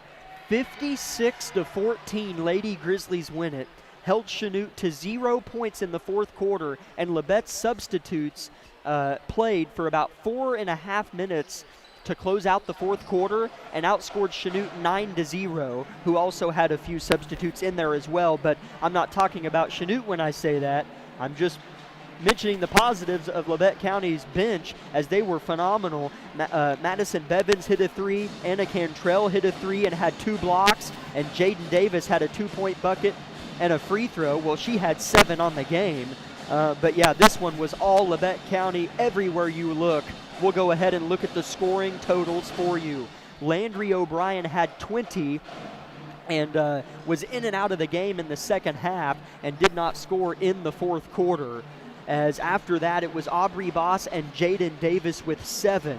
And then you have Allie Martin and Kaiten O'Brien with 4, as well as Kinsley Boss with 4. Anna Cantrell and Madison Bevins with 3, Libby Poole and Nevaeh Jones with 2. So for Labette County, you have 2, 4, 6, 8, 10 unique scores for Labette County tonight. And for Chanute, their scoring totals was Shields with 7, Walls with 4, she played well, and Unier with a 3-point bucket. Chanute was held to 4 3-point field goals and did not make a 2-point basket. They went 2 for 4 from the free throw line and made 4 threes and no 2-point baskets. Labette County played strong defense. I think made Chanute a little fumbly with the basketball in stretches. And like Ian said, he is right. Labette County hit a lot of shots, but here's the argument to that. They missed a lot of shots too, but they would get those rebounds and then score. So they might have missed many more than they actually made, but they were off of offensive rebounds. So that's something that is always a positive too. Of course, you missed the shot. That's, I guess, not a positive. But clearing out and getting offensive rebound after offensive rebound, that to me is a brighter positive than missing some tough shots. So yeah, it was all, and I mean all, Lady Grizzlies. As again, if you are searching for maybe updates throughout the games, or you can't be, maybe you're in a meeting or something at your office and you can't watch, you can't listen, but you want to see updates, you can find me on X or Twitter at Grizzly Radio 1, or type in Jack Leak and see if you can find me on X as I update the scores during timeouts and different things like that. Landry O'Brien had 20. Labette County had 10 different scores, got numerous offensive rebounds, and held Chanute to no 2-point field goals. However, Labette County awaits on a Fort Scott team on the road on Tuesday that had tonight off. Will that help Fort Scott due to rest or hurt them due to maybe a stoppage of play? We shall see, but Tuesday night should be a dandy. 10 minutes, 20 seconds until the boys' game, as Coach Vollmer is making her way to the table. We'll take a 1-minute break and come back with the head coach of the Varsity Lady Grizzlies.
Welcome in Grizzly fans to the Bowen Pharmacy post-game show of Lady Grizzly basketball, as I'm joined by head coach Brianna Vollmer of the what feels like more than victorious Lady Grizzlies, or at least in more than one way, Coach. You score 56, which is great, 10 different scores. Chanute scores 14. It kind of goes on and on. This was just, it was a dominating performance. Yeah, I mean, it really was. I mean, just from the start, and we talked about that, you know, what do you want? And we came out and we executed. I have no complaints. You know, my kids held the composure throughout the game, and it was a dominating win. Yeah, it certainly was. I honestly didn't realize this till after, and I could be wrong, but Chanute didn't make a two-point basket, did they? They did not. So, and I'm not saying that to poke at Chanute, but your defense kind of kept them out of good looks from two. Yeah, and I think that was the goal. We know they run a dribble drive motion offense, and they like to turn corners and get to the rim. They're missing a few kids tonight in terms of size and height, and we took advantage of that. They just never could turn a corner, and that's always kind of been a thorn in our side, even going in years back. You know, and how the game of basketball has changed in the SEK and around the state, and we knew we had to get better with that, and we executed a game plan tonight. We kept them away. We know they're three-point shooters, but never would I have imagined that we would hold them like that defensively, you know. And this is a great basketball team. They literally beat us the first time around, and they completely took us out of our element the first time we played them, and we didn't want to feel like that again. You know, this game's kind of been a thorn in our side since the Christmas break, and we had a lot of time to think about it, and we came back and we worked hard and we went and got a win. But at the end of the day, you know, we knew we had to work on us and what we need to prepare for, and you know, coming down the second stretch, a lot of teams in our league saw this film and they knew they could play a zone, and we didn't like it, and we felt uncomfortable for a really long stretch of games, and we kind of wanted to prove that you know, we're comfortable now. We're a new team, and we've learned a lot since that loss, and we're a better basketball team than then. Yeah, that's the one thing that even just having conversation with people in the hallways or whatever in the school, just you've never once this season been a poor basketball team, but it's been cleaned up. Some of the things you would express in our post-game shows there before Christmas or a little after Christmas was just, we kind of trip over our own feet. We want it too badly, force it a little bit. It feels like some things are really getting buttoned up with this team in terms of those maybe just too fast a play or something like that. So I'm glad that you mentioned that. Do you feel that way as well? Yeah, absolutely. I think that's a testament to this team's coachability. Yeah. And, you know, it's not easy sometimes to be coachable. It's not easy to hear some things that you have to correct. I played basketball for a long time, and it wasn't easy to always hear that from coach, you know, harping on me. But this team really loves that. You know, our JV team was super excited, and they went in the locker room after the JV game, and they said, Coach Wilson, you know, thank you for preparing us. You know, what we did in practice yesterday really helped us. And I think you're seeing some light bulbs click on with some kids and take ownership and pride in whatever level they're playing at, whether that be at the freshman level, the JV level, or the varsity level. And I think our younger kids are seeing our older kids be coachable, and they're wanting to learn some things, and they want to go back and try it again in practice if it's not right. And this is one of those try it again moments, and they executed a game plan. And I couldn't be more happy with my kids. Anna Cantrell is Anna time. Even Anna, you know, that's kind of the epitome of being coachable. Anna wouldn't even look at the rim to shoot at the beginning of the season. We had to scream at her. And for her to make a three-point basket in a game, for her to even look at the rim, let alone shoot it, is a huge deal. And then to come down and get 2 blocks on a really good Peyton Shields, that's a testament of what this game was like for us and where we're headed as a team. Yeah, that bench the last 4.5 minutes, I think when you put them in, outscored Chanute 9-0 by my count. I think that's about right. But congrats, Coach. Moved to 11-5 on the year, 7-2 in the league.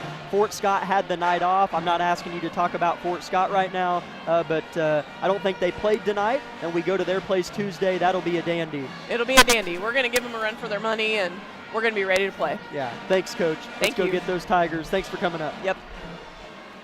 Lorette County wins it 56-14.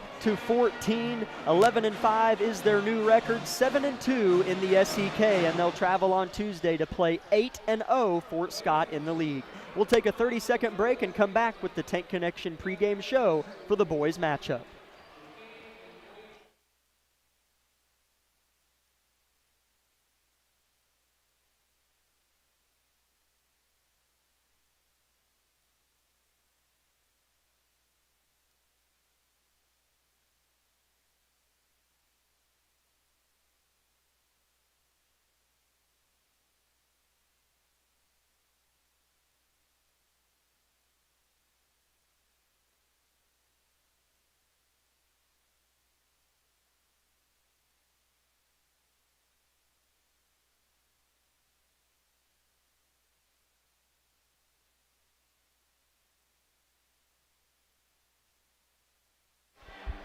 Welcome in, Grizzly fans, to the Tank Connection pregame show of Labette County Grizzly basketball, as Labette County is set to play host as part of the usual doubleheader, same as the girls, to the Chanute Blue Comets. Labette County coming off of a loss to their rival Parsons, but prior to that, they got one of the more emotional and passionate wins here in Harrison in a long time, a 15-point second-half comeback against the Independence Bulldogs.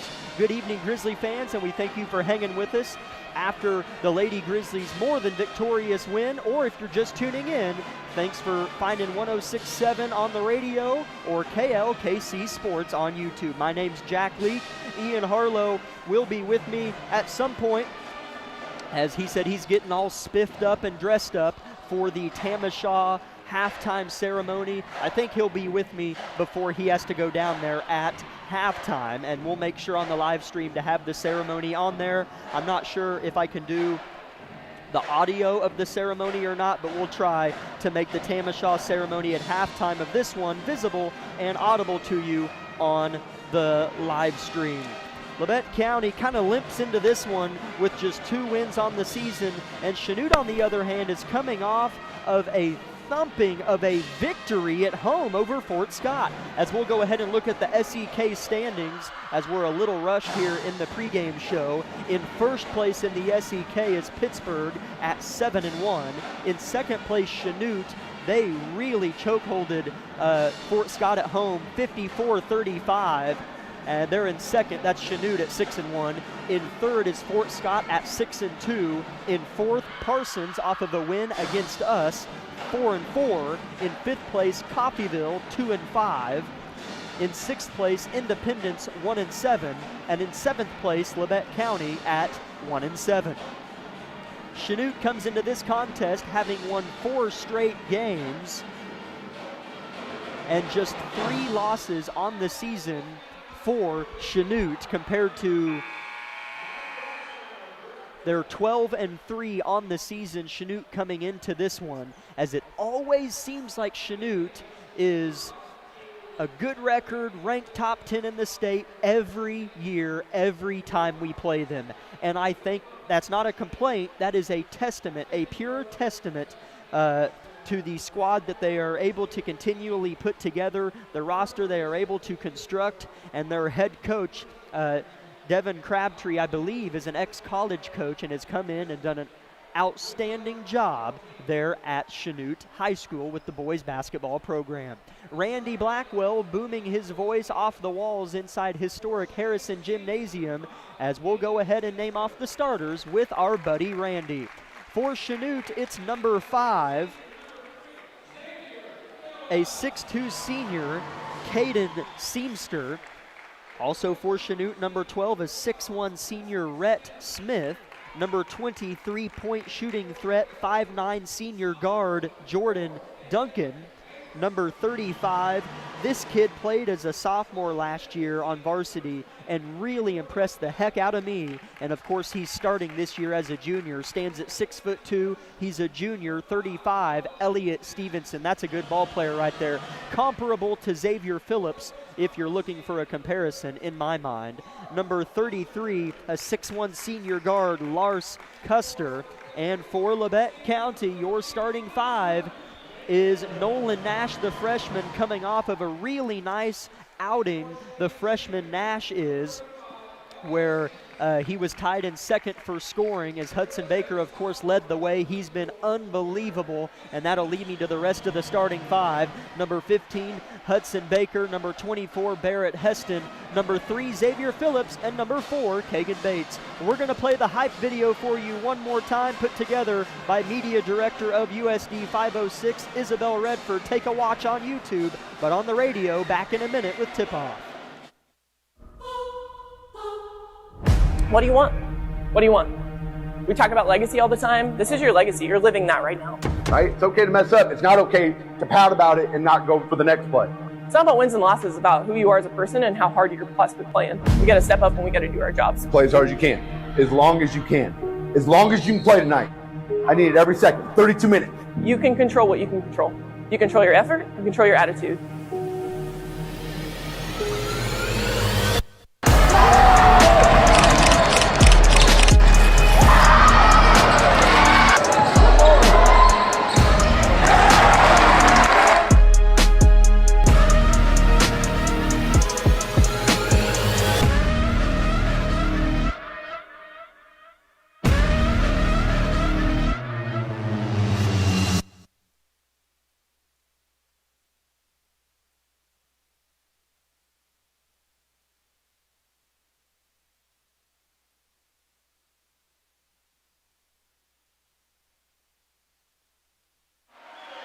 Hudson Baker gets things rolling for Labette County on the first possession of the contest, 2-0 Grizzlies.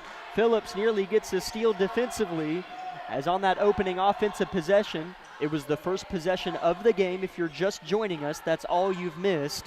It was an easy dump down to Baker with good positioning on Seamster. As Stevenson misses a layup, 3 bodies hit the deck but no whistle. As Xavier Phillips is either hurt or his shoe came off, as I think Xavier's a little gimpy, as his right ankle might have been tweaked just a touch. As he'll come out, we certainly hope Xavier's okay, as Dylan Johnson immediately checks in for him. As in Pittsburgh, with it looks like 30 seconds left, the Lady Vikes of Parsons lead the Lady Dragons of Pittsburgh by a score of 43-41. Here's a lob play from Bates to Baker, but Hudson wasn't ready for it. Ball goes off the glass right to Nash. Heston launches a 3 off the carom and misses it. Barrett's played well. Him and Nolan, I believe, combined for nearly 25 points in the last game against Parsons on Tuesday night. As it was Nolan and Barrett each with 12 on Tuesday, and Hudson had 27. Ho-hum, Hudson Baker scoring nearly 30 points. He's been unreal. 3-point shot for Jordan Duncan, airballs it deep, rebound Hudson Baker. Barrett Heston given a little bit of room by Lars Custer. 6:20 first quarter, 2-0 Grizzlies. They go to the big fella, and a strip and a steal, but a foul as Stevenson turns both palms to the heavens in disbelief of the whistle. But it is on Elliott Stevenson, his first and the first foul committed by either team this game. And a good sight for Labette County. Xavier Phillips checks in for Dylan Johnson. Barrett Heston to inbound. Flips it to Kagan Bates. Snatches back on Smith. And Bates nearly throws it away, but Xavier bails him out. Xavier picks his dribble up and finds Baker well beyond the arc at the head of the circle. Waiting, Heston, Barrett lets it rip and hits the back of the rim and goes over the backboard, and that'll go to Chanute off the out of bounds. But Barrett certainly not reluctant to pull the trigger. If you're wondering where Ian is, he is a part of the Tamashaw halftime ceremony, so he's down there putting on his nice clothes and getting ready for that with his escort. As we have a foul on Labette County, Elliott Stevenson trying to knife his way downhill on Barrett Heston. That's the first on Barrett, and the first as a team on Labette County.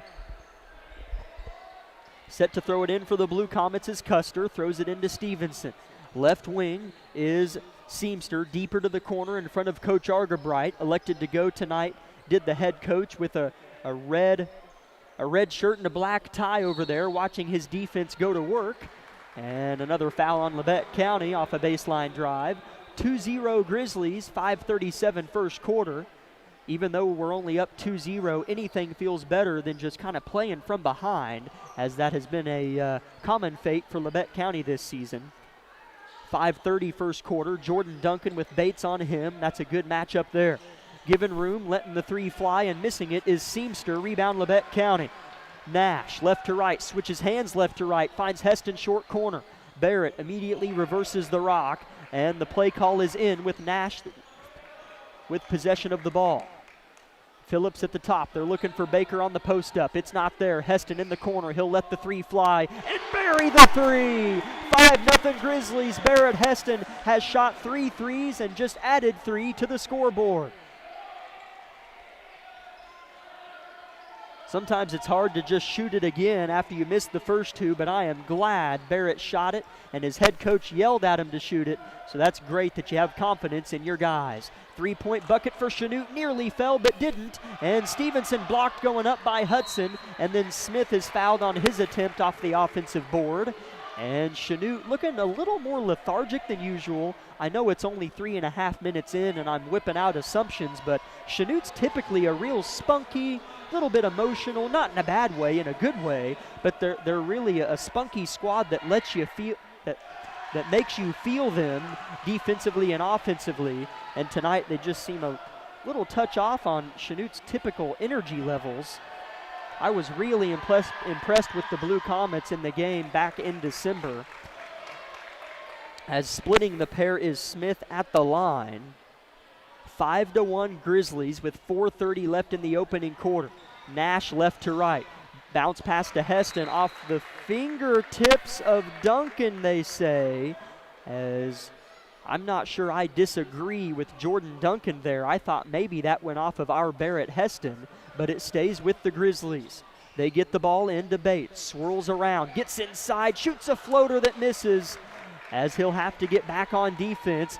Chanute goes right to left in their road powder blues with white and navy stripes down the side, and striping down the lane is Lars Custer, and it's 5-3 Grizzlies with 4 minutes left in the first quarter. Baker has a 2-point bucket, and Barrett Heston has a 3-point shot for Labette County with 3:55 left in the first quarter. Heston dribbling with his dominant right hand, gets to the short corner, loses it, picked up by Bates. Good defense by Chanute, but a blocking foul is called on Smith, as that was really nice defense by Chanute. It's kind of unfortunate that there was a foul called on them, simply because that was really respectable defense there. 3:49 left in the first quarter.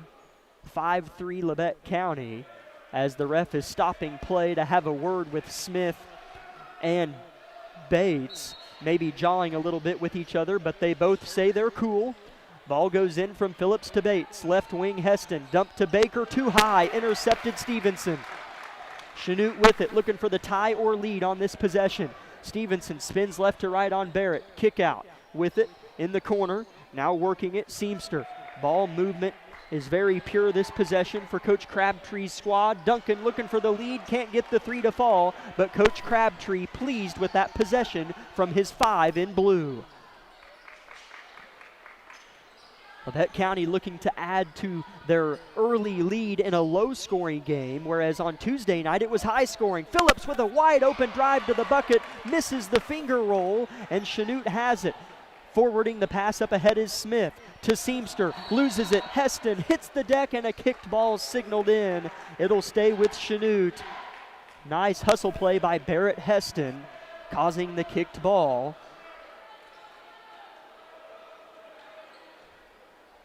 3:03 first quarter, Labette County by 2. Low scoring game. Ball is in for Chanute near half court on the LC Grizzly Paw logo at half court. Coming to get it is Custer, defended by Nash. Left wing, Seamster holds the ball above his head, defended by Baker. Set play for Duncan, and he buries the three-pointer, as that's what good shooters do, just keep shooting and have amnesia about the misses. 6-5 Chanute, 2:40 first quarter. This is Chanute's first lead of the game. Again, if you're wondering where Ian is, he's down in the lobby getting ready for Tamashaw, as Chanute gets a steal and a score on the other end, and the game opening up a little bit for the Blue Comets. They're up 8-5. Here comes Ian, wearing a nice black suit with a pink bow tie. Looks nice. He'll sit down with me. Barrett Heston misses a 3, and here comes Smith right to left. Long pass. Caught. Back out. Left hand flip. This is a good look. We might want a timeout as Duncan hits it, and sure enough, there's a timeout. And a little late to the party, huh? Well, it's a party now, at least for Chanute, as it was a slow start for Coach Crabtree's squad, but there is that spunk I'm talking about, as they emphatically make their way back to the bench. 11-5 Chanute, but it was Grizzlies early, back in 30 seconds. V93.5 is your home for the best variety of the 80s, 90s, and today. Get your day started with the Anna and Raven Morning Show. You're the judge during couples court. Couples share their disagreement, and then you decide who's right. Think you know pop culture trivia? It could pay off, and you score the cash jackpot when you play Can't Beat Raven. Kraus in the house gets you home every weekday afternoon starting at 2. Stream us anytime, anywhere at KLKCradio.com.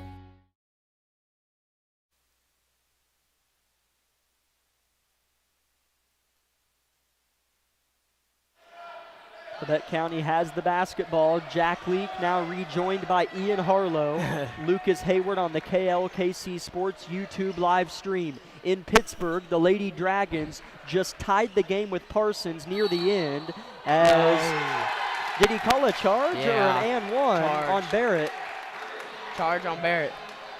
So that's Barrett's second personal. As he made the bucket, it would have been an and one if it was a blocking foul. As we have a tied game in Pittsburgh, the Lady Dragons are going to try to win it near the buzzer. Minute 30 here left in this one. Pittsburgh for a buzzer-beating shot. Jackie Hall misses it. As Xavier gets a takeaway on our side of the court, and he goes up for layup and gets blocked, but Hudson Baker is there for the rebound in the putback for Labette County. As that's Hudson's fourth point. It's 11-7 Chanute. As Parsons has the ball now in that tied game very late in the fourth quarter. I guess I shouldn't have said buzzer-beating shot. So Parsons will have a chance to win it late in the fourth at Pittsburgh. That's a good one. 55 seconds left in the first quarter in this one. 11-7 Blue Comets over the Grizzlies in the boys game. Student section overflowing with Labette County student body. Loud and rowdy yet again. Chanute with the ball, left wing, holding it is Seamster. Now it's worked around the three-point line. In the game for Coach Crabtree is Chris Harding. He'll dish it off. Here's a drive. Awkward shot flipped up and missed by Custer. And Labette County has the basketball, looking to chip into this 4-point Chanute advantage. Yeah, and they're going to hold for one more shot. Or one last shot in the first quarter. 17 seconds left. Long time to stall. It can be hard to do that sometimes. As it's thrown away, but it's off the hands of Duncan, who disagrees again with an out-of-bounds call. And checking in is Dylan Johnson for Barrett Heston. 11.1 seconds left in the first quarter. Xavier Phillips slaps the ball with his left hand, throws it in. Johnson wide open on the left block and scores it. Dylan Johnson has really soft touch around the rim. 11-9 Chanute. 2 seconds. Custer calling for it is Duncan, but he doesn't dish it, and Custer buries the three at the buzzer. Wow. As he was kind of in the air falling forward when he shot the three, kind of like a Caton O'Brien type shot, and he got it to go. 14-9. It's been a back and forth game of runs here in Altamont. Back in a minute with the second quarter. With many years. My name is Bria and I'm a pharmacist at Bowen Pharmacy. I'm here today to tell you about one of our patient programs, Meds to Beds. Bowen Pharmacy South is located in the medical office building at Labette Health. Our staff works closely with the doctors, nurses, and social care workers to ensure that your transition out of the hospital is an easier and more convenient experience for you and your loved ones. If you are having inpatient or outpatient surgery, we will get your medications directly from your doctor and deliver them right to your hospital bed. If you are having a baby, we will get your medications or anything else that you may need to get your family home without the hassle of making several stops along the way. Whether you're here for a few hours or a few days, we are here at Bowen Pharmacy and Bowen Pharmacy South to help get you well without any interruption in transition of care. Just ask for Meds to Beds. At Bowen Pharmacy and Bowen Pharmacy South, we are here for you today and we are here for you tomorrow. Start with the basketball to begin play here in the second quarter. 14-9 Blue Comets. Jack Leak with Lucas Hayward on the iPad as Ian Harlow has officially left until probably the third quarter with the Tamashaw ceremony, as I'm not lying to you this time. He's actually gone. As with the ball on the left wing is Chanute. A few new Blue Comet faces in there out of the timeout of the first quarter for Coach Crabtree. In there for Chanute is Seamster, Harding, Jalen Duncan, Jordan Duncan, and underneath turning, shooting, and scoring is the other Blue Comet, Landon Bilby. And it's 16-9 Chanute. On the floor for Labette County is Nash, Bates, Johnson, Baker, and Phillips. Xavier turned his right ankle early, but he seems to be okay. Johnson with a dump to Xavier. A little bit of a size advantage. Picks his dribble up, though. Here's Bates working on Jordan Duncan. He'll pick up his dribble and give it to Hudson. Trying to back down his defender. Gets to the rim, scores with the left hand. Chanute faithful wanted a travel, but as Coach Argerbright said, Hudson's gotten so much better with his footwork. He has 6 of our 11. Hudson, I don't know what he's averaged since the new year, heck, the whole year, but it's got to be well over 20. He's been unstoppable, truly, at least in SEK play. Even at Burlington, they had a hard time handling all 6'7" of Hudson Baker. 6:15, second quarter, 16-11 Chanute. Blue Comets with the ball, a long drawn-out possession as Pittsburgh and Parsons girls are in overtime at Pittsburgh. 3-point shot for Jordan Duncan off the mark. Rebound Labette County. Long pass, Kagan Bates in the corner. He'll hold it in his right holster and find Phillips. Swiping at it is Jalen Duncan defensively. Johnson in front of Coach Crabtree right below me at the table. Bates head fakes and drives. Good no look to Phillips. He'll jam it! Xavier Phillips with a strong two-hand jam. Kagan Bates with a masterful feed. 16-13 Blue Comets, a steal. We might have more showtime as it was well read by Seamster as Phillips and Baker were out in front of the Wolfpack and Xavier wanted to throw it backwards to Hudson to hammer it down, but Seamster knew he was going to do that and stopped, and the ball hit him right in the gut and it got kind of tangled up, and then a foul was called in on Seamster. A great read there though by Caden Seamster on the Xavier Phillips behind the play pass. So Labette County will inbound it with 5:30 left in the half, down by 3. First foul on Seamster, first foul on Chanute this quarter.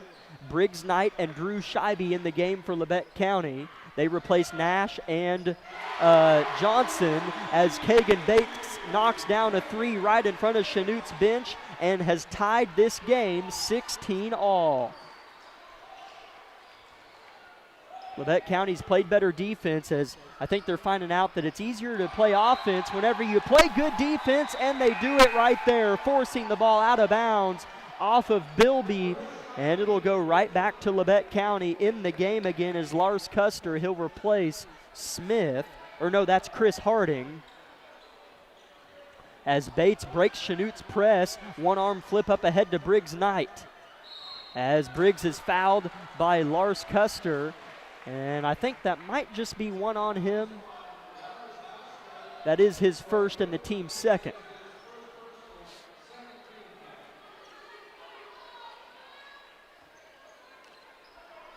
.448 second quarter. Bates with it. Was looking for Baker off the roll, but it wasn't there. But he catches it anyways and gets the and one. Or do they say it was before the shot? Oh, count the bucket. When he signaled and one, he had 2 fingers up on his hand, so I wondered if that meant 2 shots and the foul was on the floor. But Hudson Baker just scored his 8th point of the game and is looking to convert the 3-point play. Ball is in the air and he hits it. Boy, is he at another level right now. 19-16 Labette County in front after Chanute went up. Help me out, live stream chat, if you remember or can go back and look. It was 16-9 or something like that. And so Labette County is on maybe a 10-0 run if I'm right on that. 4:30 first half, losing it again is Chanute. Baker gets his lengthy arm in there and Bates falls on it. And Chanute's granted a timeout. Wow, that was close. But they give Coach Crabtree the timeout call. We'll keep it here and thank a few sponsors for making our job possible. Eye Care Associates of Parsons, Commercial Bank, Labette Bank, the Bartlett Co-op, Labette Center for Mental Health Services, Community National Bank, Tank Connection, Wood Insurance Center, USD 506, the Corner Store of Altamont, and Olson Ace Hardware. 19-16 Labette County in front with 4:30 left in the half. At Pittsburgh, the Lady Vikings are at the free throw line with 1 free throw to go in a tied game at 47. I'm not sure how much time is left, but I'm sure it's almost over as it looks like Dunley for Parsons hit 2 big free throws to give him a 1-point lead. I think that was Dunley. So Parsons battling one out in Pittsburgh. Ball goes into Chanute off the timeout. A tough pull-up in the short corner by Custer's off the mark. Rebound Bates. Labette County on a 10-0 run. Briggs Knight dribbling. He's double-teamed. He's in Alcatraz and gives it to Phillips. Bates left wing closed out on as well. Teams trying their best to play zone against Labette County because of Hudson Baker. He has 9 points for the Grizzlies. Here's Scheibe to Baker to the bucket. Drew Scheibe with perhaps his best assist of the season turned to face the rim, found Hudson on an island, and he threw it down. 21-16 Hudson already with 11, and Baker picking up a foul on the other end. As I know it's Tamashon night, but the atmosphere has been like this frequently in recent history, but Harrison is really filled in yet again. There's no big cavities open, no big visible seats available, maybe some tiny splotches, but boy, is it filling in here in Harrison. 21-16 Labette County, 3:30 to go in the half. Chanute in their road blues with white and navy stripes down both rib cages. Labette County home white jerseys playing defense, and getting a rebound is Baker off a missed 3 from Smith. Briggs Knight has came in and played good minutes tonight for the Grizzlies, and so has Dylan Johnson, who has a bucket earlier in this quarter. Or that was in the first quarter, rather, Dylan's bucket. Here's Labette County. Nash out about 6 feet and travels as he had an open floater, but maybe was shocked at how open he was and couldn't decide what he desired, and turns it over. Labette County got out to a good lead. Well, I say a good lead. They had the lead for a while, and then Chanute hit shot after shot and went up by 9. Here's a block by Phillips, but a foul's called. And then it's been Labette County's lead ever since they reclaimed it. And 2 free throws are approaching for Smith.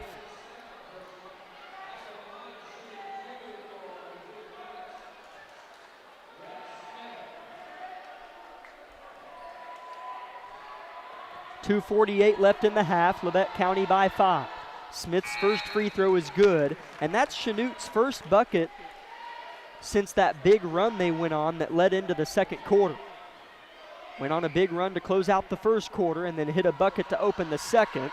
So Smith breaking some ice here, and he bricks this one off the back of the iron. Labette County up 4, and a steal here by the Blue Comets, and then a carry is called. You don't see that a whole lot on Chanute, and that's a turnover on the Blue Comets with 2:40 left in the second quarter, and Coach Crabtree is really calling for an explanation on that carry.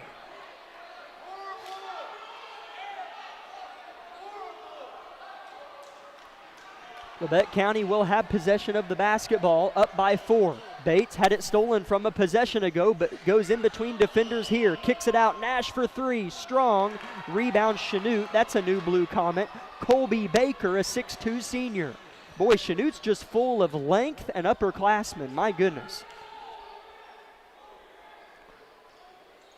Nolan Nash reads it well, and that went off of Custer, who looks right at Duncan, who threw it to him and says, "Come on, man." But that was a great play by Nolan Nash. A great play there as he read that nicely, poked it out. Custer went for it, and he touched it last. Turnover Chanute.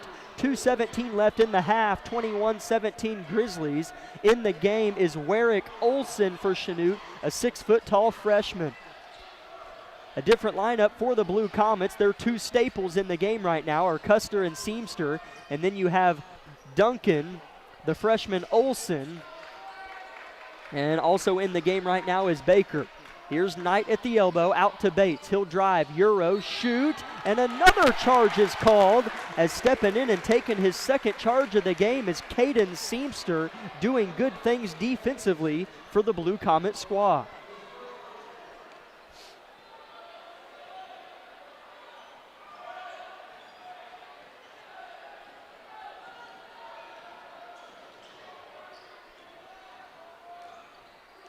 Blue Comets have it. Minute 40 left in the half. 21-17 Labette County. Pittsburgh will be shooting free throws deep into the overtime clock to potentially win it. They're at Pittsburgh. We'll see how that goes. That's a great game. Minute 30 left in the half here. Duncan has the ball. Into the corner, Seamster with it. Chanute potentially wanting to burn clock. We'll see how much, as they've had it a long time already. Labette County student section getting into it, maybe trying to force a Chanute mistake.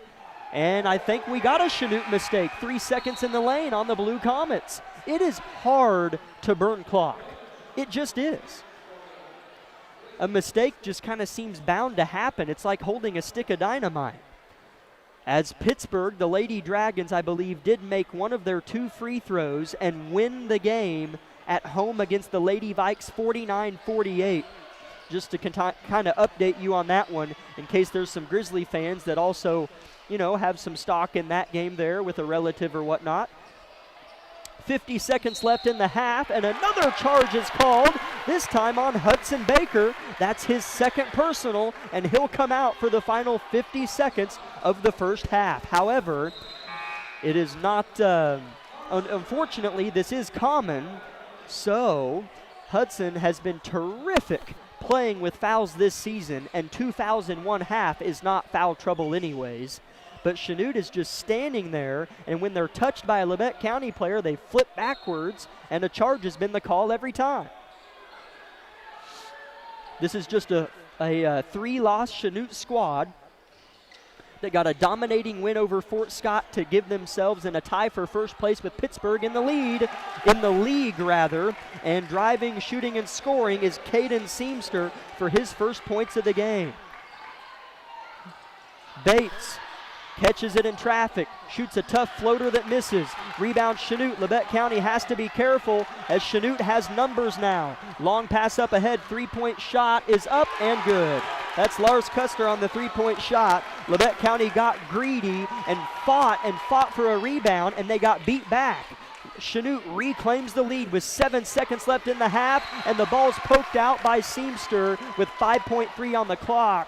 As Labette County's just let this last minute just slip right through their fingertips. Ball goes in with 5 seconds left. Briggs Knight pulls up from the free throw line, misses it short, and a full court heave for Chanute doesn't fall. Labette County was up 21-16, and Chanute goes on a 6-0 run to close out the half. 21-22 Chanute at the break, but that's nothing like a 17-point deficit we faced a few nights ago. We're going to step aside here for a little bit longer break than normal so I can take a break and get back in time, as they are doing the Tamashaw ceremony at halftime. So I'll try to come back in time to commentate the winner of Tamashaw and all of that, Amanda. So we'll start with a 5-minute break, and I'll text you, Amanda, if I'd like to come back on sooner. So a 5-minute break, and we'll come back with the Eye Care Associates halftime show.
Oh, I'm back.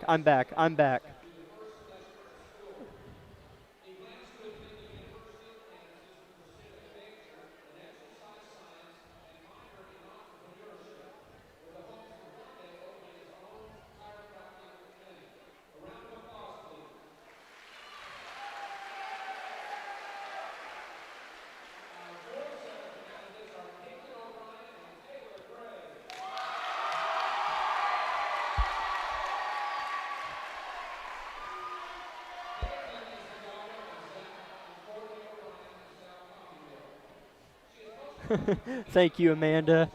As the Tamashaw candidates are being named off here, I'll go ahead and tell you the individuals as well.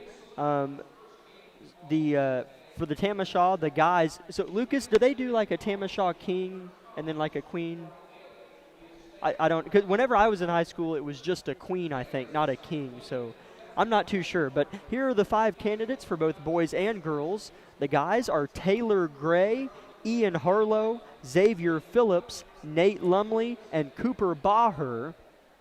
And the queen candidates for Tamashaw are Nevaeh Jones, Kaiten O'Brien, Belinda Tompkins, Lily Beery, and Kylie Geiger. The flower girls are Ava and Stella Roberts. And the crown bearer is Axel Roberts, the son of Wes and April Roberts, as both the flower girls and crown bearers are the kids of Wes and April Roberts. So we'll let you kind of listen in and on the ceremony here, and we'll see who wins the Tamashaw selection, as the kids, I believe, are the ones that get to vote on it, the student body, and select their classmates to be crowned, and then we'll be rejoined by Ian. But it's 22-21 Chanute here at the halftime break in Altamont. Labette County gave up a 6-0 run in the last minute or so of that, but it was a game of runs for sure. We had ours and Chanute had theirs, and it just so happened to be Chanute bubbling up on top to end the second quarter. I think our winner is about to be announced. Oh, maybe not. As boy, yeah, there's a lot of names. I can name them off quick, but whenever Randy's naming off, their hobbies and what they like, which is good, it just takes a little bit longer. As those kids down there are awful cute with the flowers and the crown, and I can only imagine. I remember coming to these games when I was in junior high and thinking, man, this is big time, this is huge. And while Harrison is the best atmosphere anywhere you'll find in the area, I can only imagine to these kids what, I don't know how many people are in here, but it's packed, staring right at them. I'd probably trip and fall down and break the crown. As I think that Randy's about to name it off here.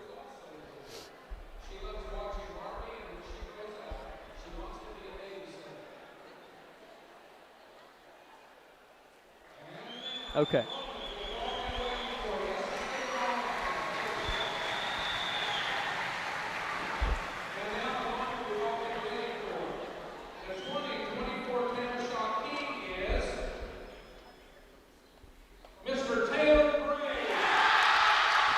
Taylor Gray is the Tamashaw King, so that brings clarification that there is a king as well, so congratulations, Taylor.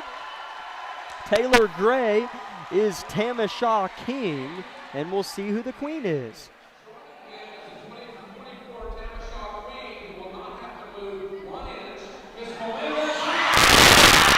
I am so sorry that was so loud.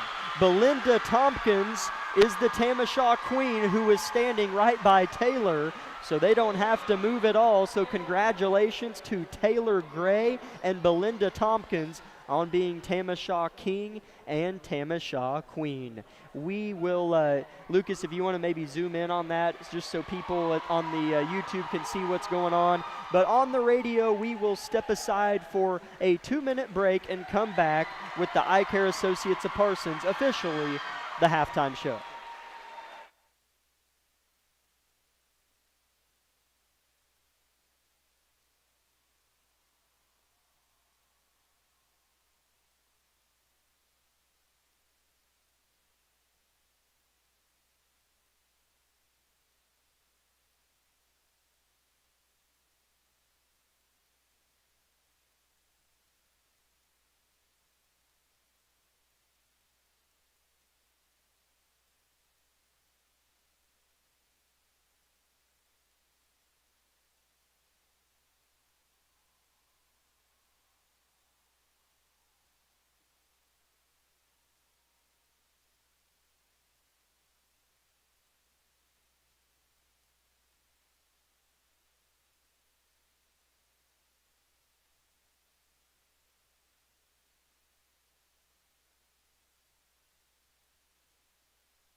welcome into the Eye Care Associates of Parsons halftime show as we have concluded with the Tamashaw ceremony.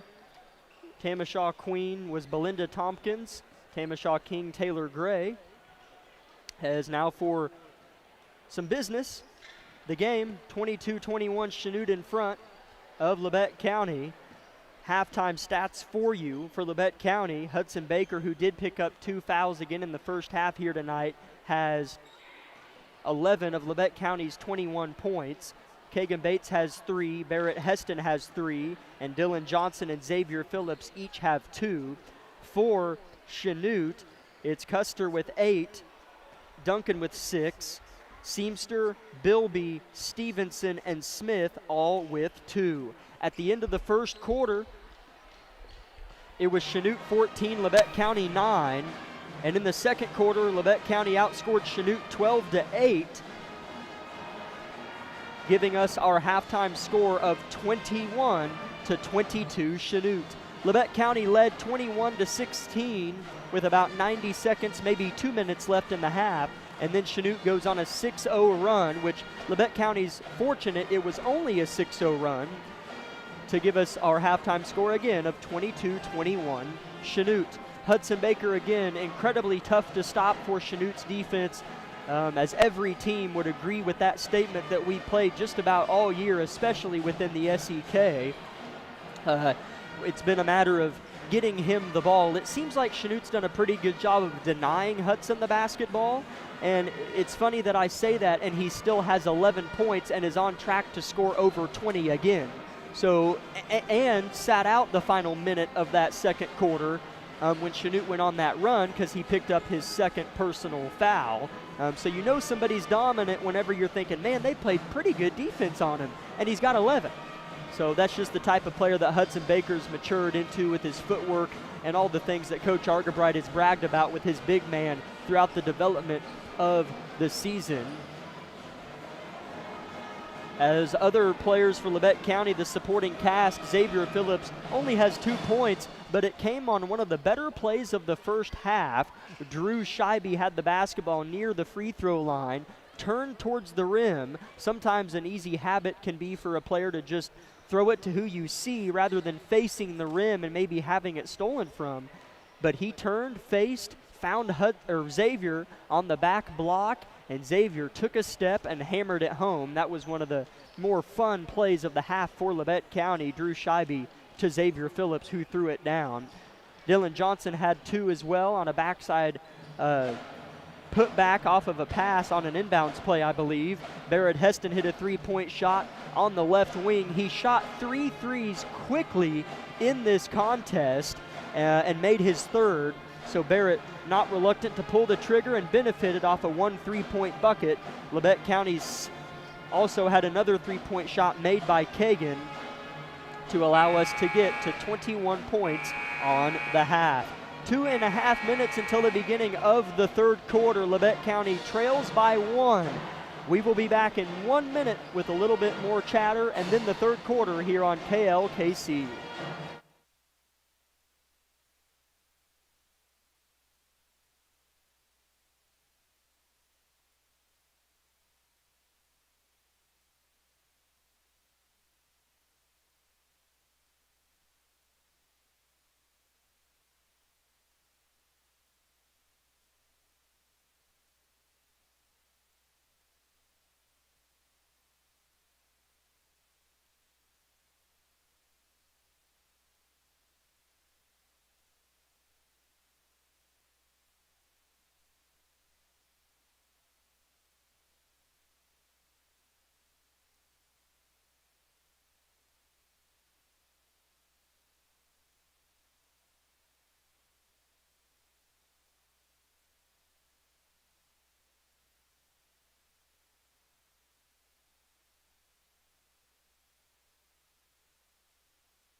All 10 players make their way onto the hardwood here in Harrison Gymnasium.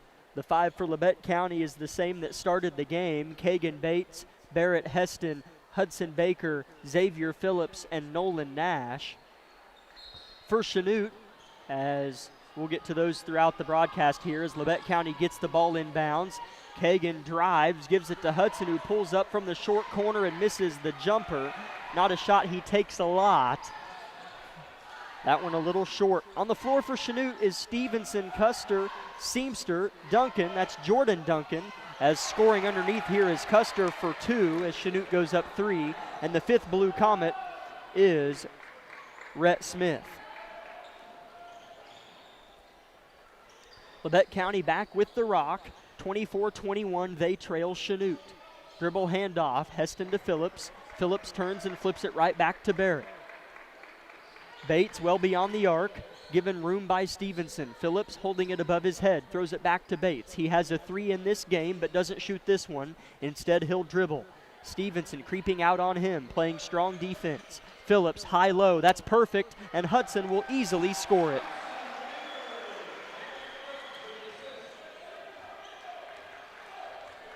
(23-24), Chanute in front. Coach Argabright really egging his defense to get up and play stronger. 6:50 left in the third. Stevenson wants to get downhill, has to hesitate.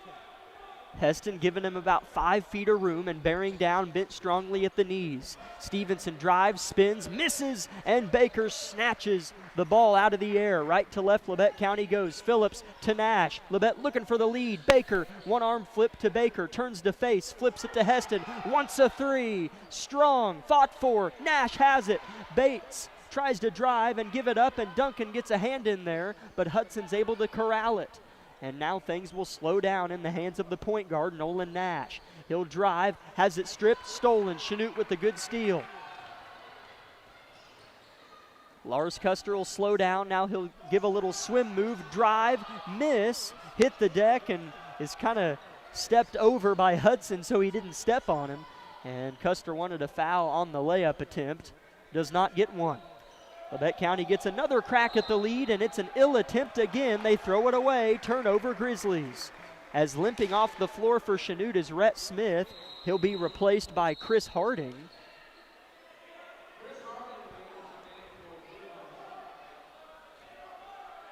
.548 to go in the third. First couple minutes of this quarter has flown by. 24-23 Chanute. Custer driving on Nash. Good defense by the freshman, and it forces a bad pass that's picked off. Xavier with it, loses it.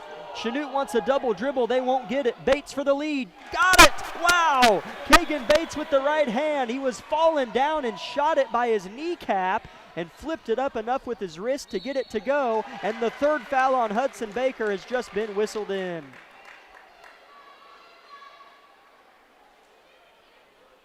It'll be 2 free throws for Caden Seamster as Lars Custer is pleading with the far official and left the conversation with a pair of rolling eyes, as he must not have maybe gotten to the ref in the way he wanted, as he feels as if he's had a couple taken from him, as he was hit pretty hard down here, but I don't know. Second free throw is up and good. Hit the cylinder all around. Seamster has 4. 26-25, Chanute quickly retakes the lead on Labette County.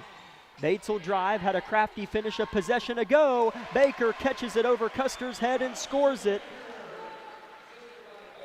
27-26, Labette County back out in front. Anytime Hudson catches it down there, he's probably going to score. And the other team knows that. It's just a matter of maybe keeping him from catching it there, as you don't see a lot of players react anymore after Hudson scores. Here's a nice steal by Xavier. Up ahead with the right hand, he'll score.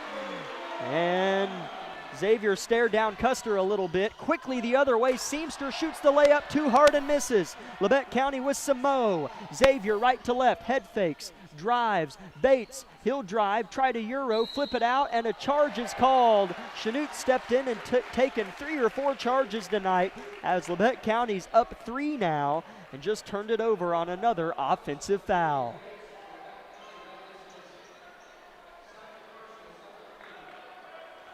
That's the second on Kagan and the second as a team on Labette County in the third. Chanute yet to commit a crime. 4:15 left in the third quarter from Altamont. Jack Leak on the call. Ian Harlow will be with me when he gets back from taking pictures after Tamashaw. As Hudson, as that's either on Nolan or Hudson. That's going to go on Nolan Nash. As I could have been mistaken, did they get Hudson for his third earlier, or was that on someone else? I'm asking Lucas, our cameraman. I don't know either. As that's 2 on Nolan Nash as Custer makes the first of 2 to make it 29-27 Labette County.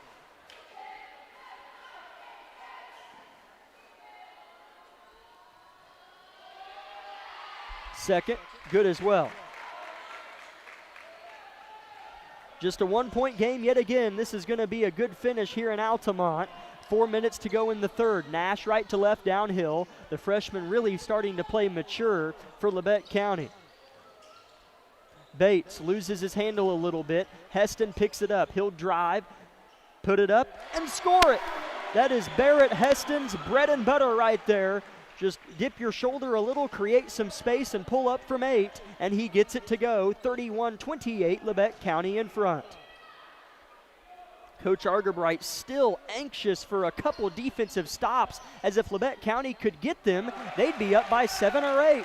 As scoring on Baker is Seamster. He's got 6 points, and this is a back and forth game. Baker gives it up, and a block is called on Custer, as Baker was driving and passed it, and after he passed it, he ran into Custer, which even if you pass it and run into somebody, that doesn't matter. It can still be called a charge, but the ref saw that one as a block, and that's the second on Custer, and the first as a team this quarter on Chanute, as I'm not too sure if they did get Hudson for his third earlier or not, because he did not ever come out of the game. So the next time Hudson picks up a foul, which is hopefully never, I guess, but we'll be able to identify if that was on him or not. 3:15 left in the third, 31-30 Labette County. Nash has to leave the ground about a foot to catch the inbounds pass. The set play is in from Coach Argerbright and his staff. Heston, right wing, Baker pops to get it top of the key, looking for the high-low, it's not there. He might go downhill, no, he'll pick up his dribble. Bates in the corner, defended by Jordan Duncan. They go to Baker. He's double teamed, kicks it out to Bates. Labette County is 1 pass ahead on Chanute. Now they slow down. Heston, deep three, strong, and Chanute has it. Harding, nobody picks him up, and Baker didn't want to foul, and he easily lays it in, does Harding. Chanute recaptures a 1-point lead. So perhaps that is 3 on Hudson, because he did not want to contest that layup at all. We'll take a 1-minute break. It's a full timeout. Labette County down 1. My name is Bria, and I'm a pharmacist at Bowen Pharmacy. I'm here today to tell you about one of our patient programs, Meds to Beds.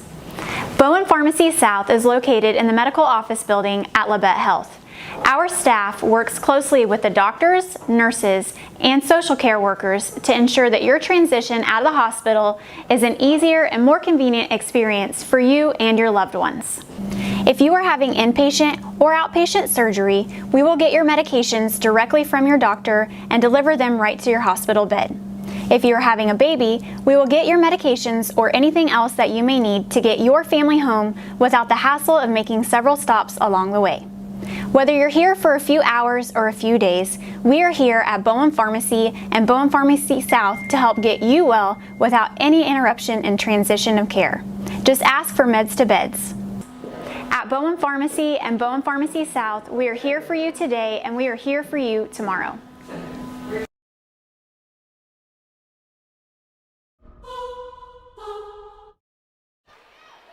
By a point with 2 minutes, 30 seconds left. Neither team has been able to bust this one open.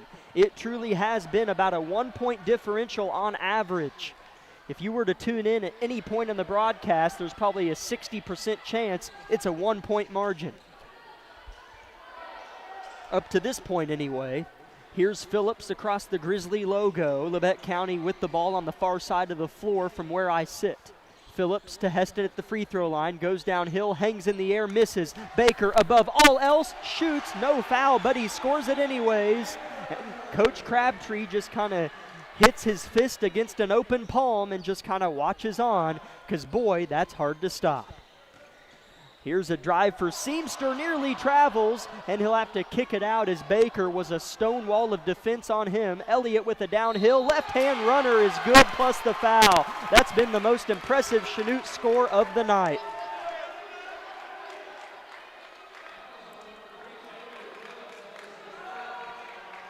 Third on Xavier, fourth as a team on Labette with 1:40 left in the third. Stevenson to give Chanute a 2-point lead, bricked it, rebound Phillips. 1-point advantage right after Labette took a 1-point lead. 90-second mark, third quarter has been surpassed. Phillips, right wing to Baker, short corner with the shorter Duncan on him. He'll pass out of it. Phillips, or that's Nash in the corner. Dribbles with his right hand, gets inside, tough fading floater, good!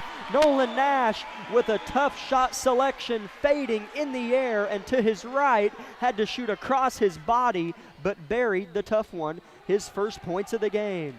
Stevenson, another downhill, dishes it out to Jalen Duncan, he'll drive, similar finish, oh, but he missed it with the left. Labette County up by 1 with the ball. Phillips with a pass out of the air. Bates wants a three, gets a three! Labette County goes up 4 with 50 seconds left in the third.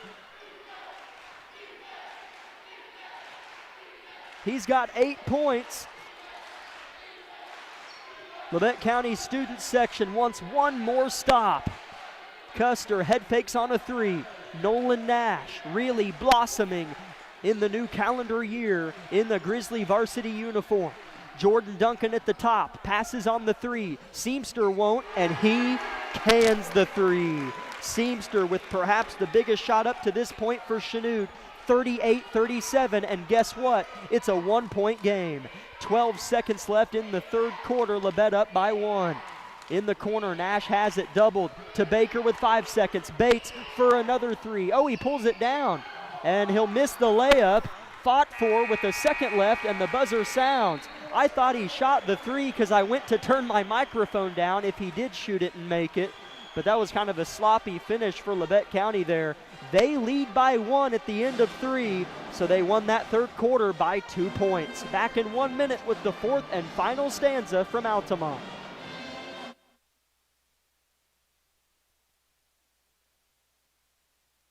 My name is Bria and I'm a pharmacist at Bowen Pharmacy. I'm here today to tell you about one of our patient programs, Meds to Beds. Bowen Pharmacy South is located in the medical office building at Labette Health.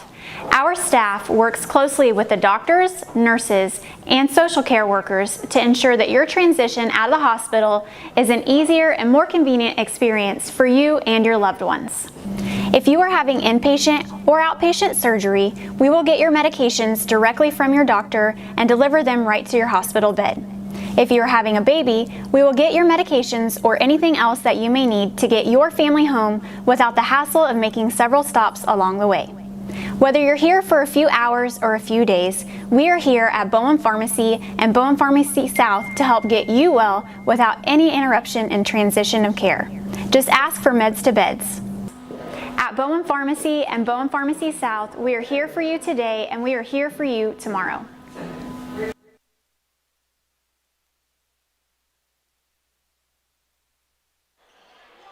Labette County bearing down defensively on Chanute. Labette County by a point with a fresh 8 minutes left.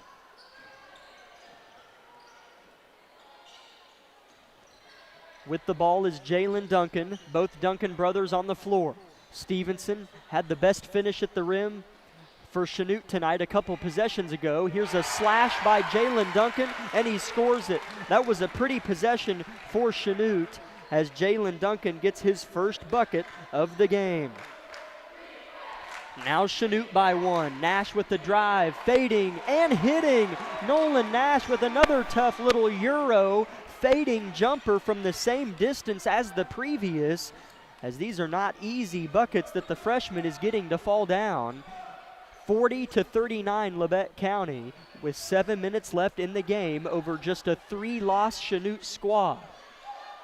As getting fouled is Custer. Not sure if it's on Nash or Phillips. I think Nolan, and it is, as that would have been 4 on Xavier, and I think that's 3 on Nolan, and it is. As I think that, coming into tonight, if you were to just look at records, the average person who maybe hasn't watched us or Chanute or us play all year might think, man, this game's just going to be a blowout. You have a 2-win team against a 3-loss team. But I even think Chanute knew this would be a tough one to come in and win, as Custer makes the first, just because Labette County is probably the best 2-win team you'll find, and I truly mean that, as their roster is very talented, lengthy, and strong, well coached, and have improved mightily, as Custer misses the second. It's just like, nobody, at least in their right mind, thought that Chanute would just roll in and win by 30. So certainly Labette County growing into their own and have been playing teams close all year. Those losses have just been piling up. Here's Briggs Knight in the corner. Labette County looking to put an end to that statement, and they throw it in, and it's intercepted. We're tied at 40, 6:20 left, full head of steam. Seamster gets a tough finish at the rim to go, and Seamster and Chanute are using their bigger bodies to try to finish at the rim. Chanute by 2. 6 minutes left. The crowd's kind of been taken out of it as Custer gets his hand in the cookie jar again.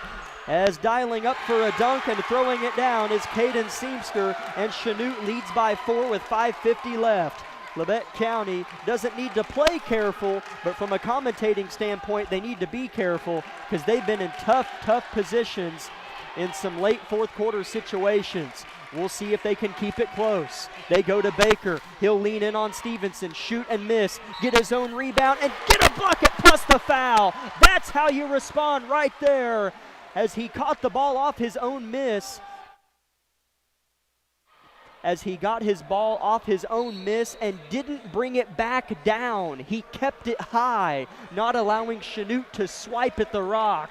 44-42 Hudson with a big-time play.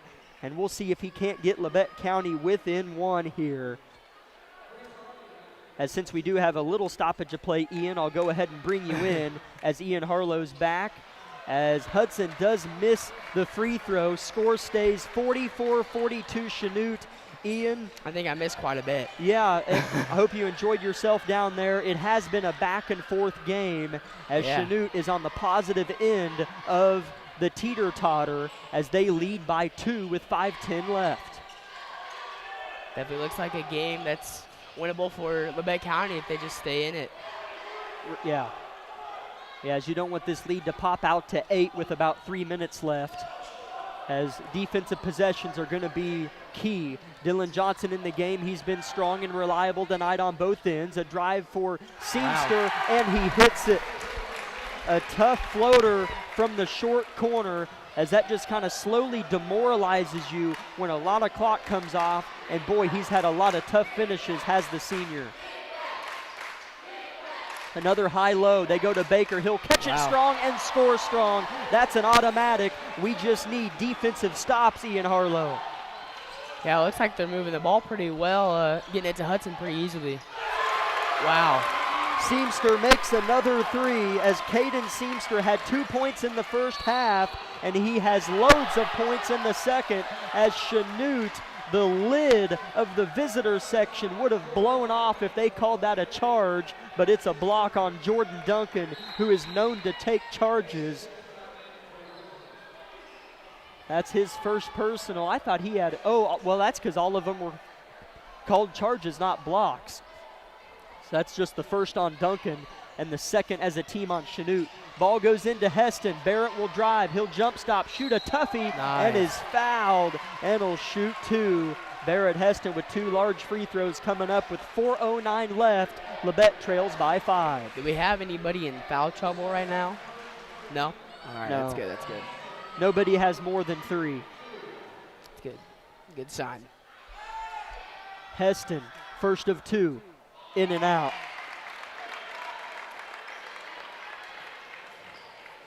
As Labette County is going to have to win some games here as they set it 17th in the region. As I was told by a Labette County administrator that 17 and 18 don't get into sub-state. So Labette County's going to have to win some contest here. So as Heston misses the second as well, here's a drive from Stevenson, and it falls as his ankle might be hurt pretty badly here. As he's hopping off on his left leg after another great finish. Boy, Stevenson's just a strong player as he's in some significant pain on that left or right ankle, I think. Yeah, it might be a couple minutes before he comes back into the game. Yeah, he's hurting pretty bad. That's too bad. That's a good player right there. As there we go. Chanute's up by 7 with 3:58 left. It's just honestly that's just been happening. Might be a good thing for Labette County that he's out, because I know in that previous game when we played Chanute, he gave us some problems. So I don't know about this game. I haven't been here to watch it too much, but I'm assuming he's probably giving us some problems here as well. 3:50 to go in the game. Labette County down 7. Little wrench in your stomach, I know. We'll see if Labette County can score here and get some stops. Coach Argabright bent at the knees with his hands on his kneecaps. Baker, that's a travel, I think. It is.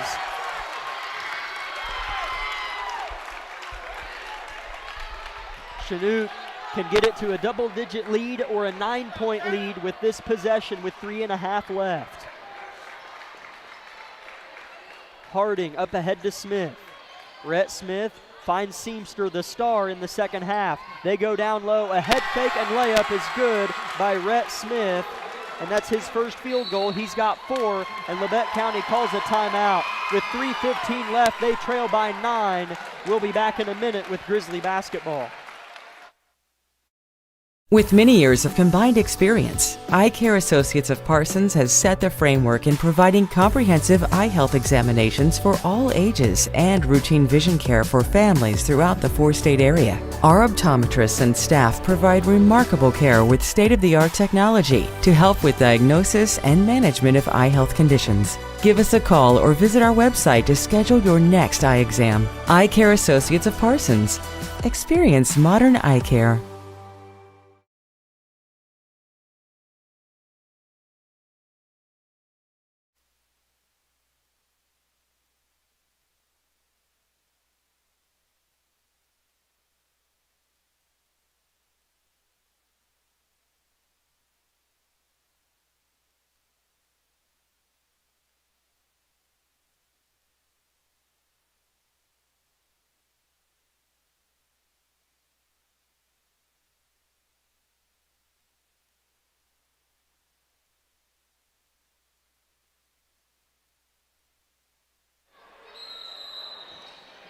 Jack Leake and Ian Harlow with you with the help of Lucas Hayward on the KLKC Sports YouTube Live.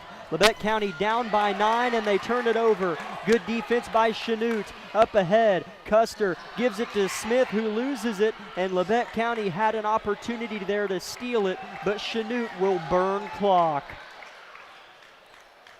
Yeah, they definitely want to get a stop on defense right here if they want to have a chance at cutting down that deficit that they're in right now.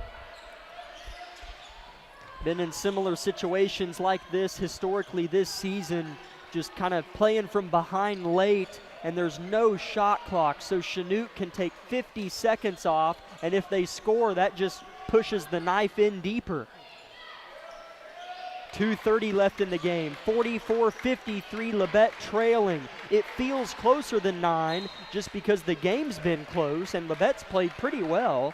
Barrett Heston knocks it out of the hands of Seamster.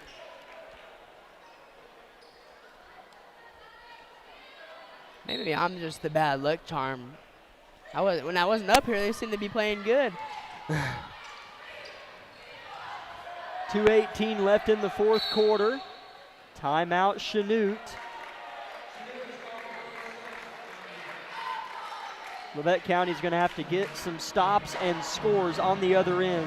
We will keep it here and thank our sponsors for allowing our job to take place.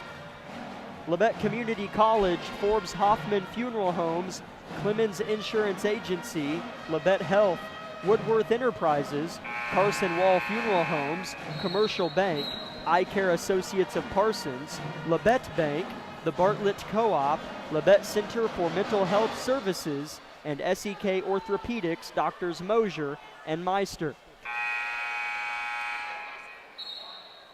Yeah, Ian, I wouldn't beat yourself up about that.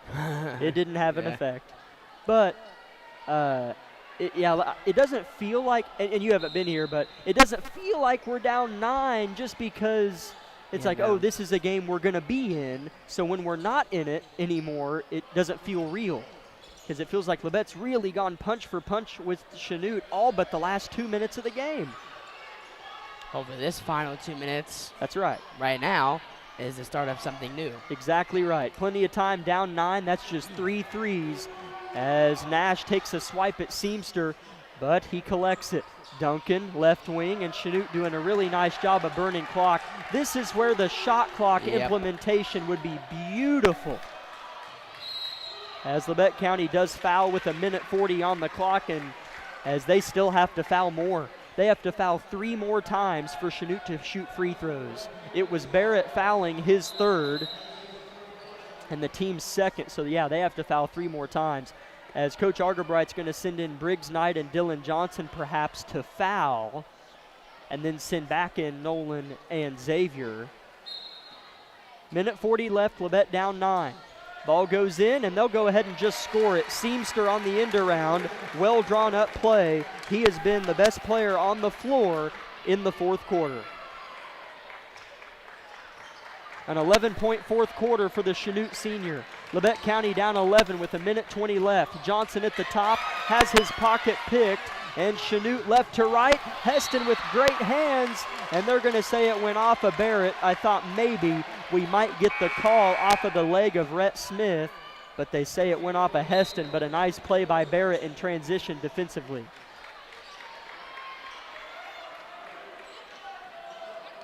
As checking back in is Nolan Nash and Xavier Phillips. Ball goes in for Chanute to Seamster, to Duncan, and now they're going to burn clock, or Labette County's going to foul here. Have to foul 2 more times for Chanute to shoot free throws. Now down 11 with 1:12 left. It just kind of came out of nowhere, Ian. They were up 7 and then poof. Labette County was? Chanute. Oh, Chanute. Sorry, yeah, oh, I said Chanute. that confusing. Okay. Yeah. It just, Chanute's lead just kind of, you look up and wow, oh, they're up 7? Yeah, and they're just continuing to waste time on the clock, and that's not a good sign for Labette County because we need every minute we can to cut down on the deficit.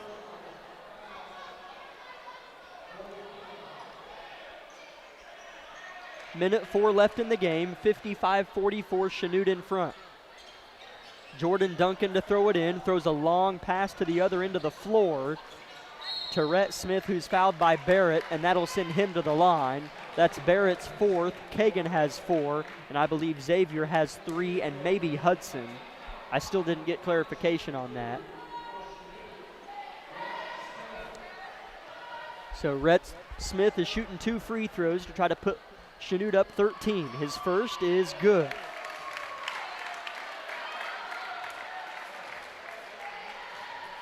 Yeah, big free throws, honestly, from Rhett Smith right here. And he makes his 2nd free throw. So like you said, Chanute up by 13 now, as it just felt like Labette County was right there with them, and then it just kind of flipped, like you said. Caden Seamster has 18 second-half points. 11 in the 4th quarter. 57 seconds left. Heston wanted a step-back 3 but was forced to pull it down, and then it was taken out of his grasp by Lars Custer. Chanute really playing well now. As Phillips will get a steal, though, on Seamster. Lean into his body, missed the layup. There's Kagan, and his putback is good. Bates gets in double figures with 10. Xavier Phillips with a good defensive play. 30 seconds left in the game. Ball goes into Smith. He'll heave it, and it's caught by Seamster. And Labette County's still going to swipe at it, and we'll see if they wave the white flag or go ahead and foul, and it looks like they're going to go ahead and clear the court and go ahead and let Chanute hold this one out until the final buzzer. 57-46, Chanute will steal an 11-point win. It never felt like this game was going to be determined by 11 points, but credit Chanute for really emerging there in that fourth quarter on the back of Caden Seamster. We'll step aside for 3 minutes and come back with the Bowen Pharmacy post-game show.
Labette County falls 57-46 to Chanute.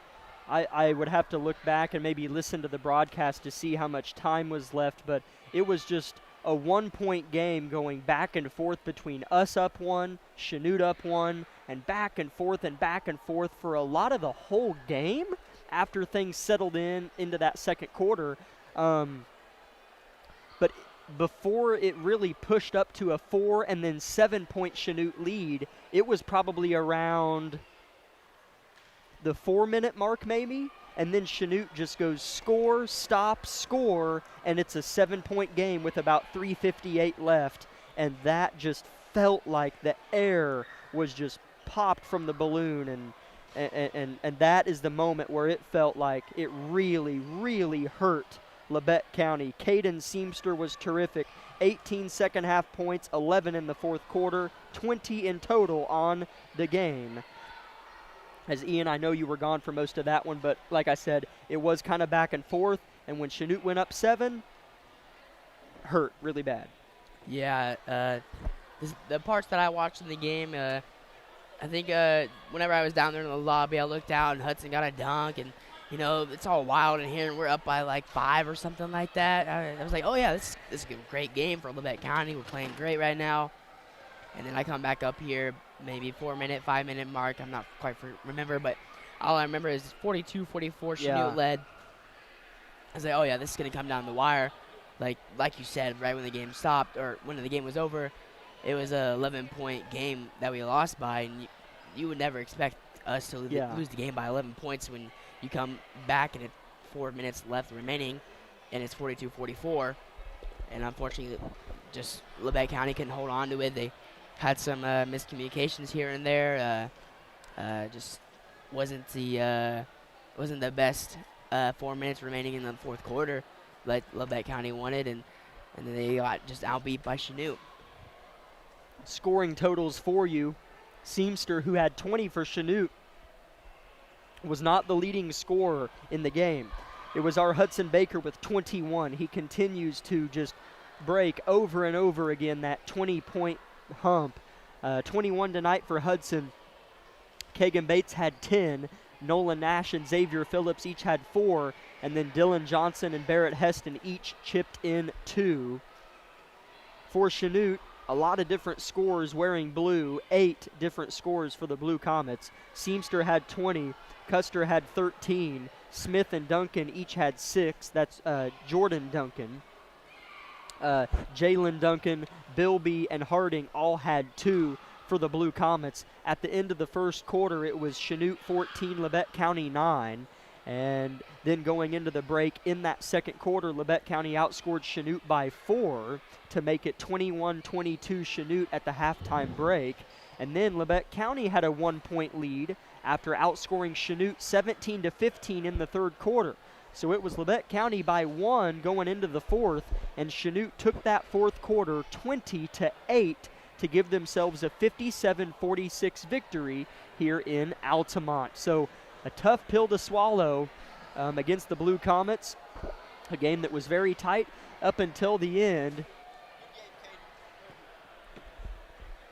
As Caden Seamster is going to be interviewed by Chanute's radio crew. We'll see who we get to interview. I'm assuming it'll be Coach Argerbright, should he come out and give me the thumbs up as he emerged from the locker room, as it looks like he will make his way up here.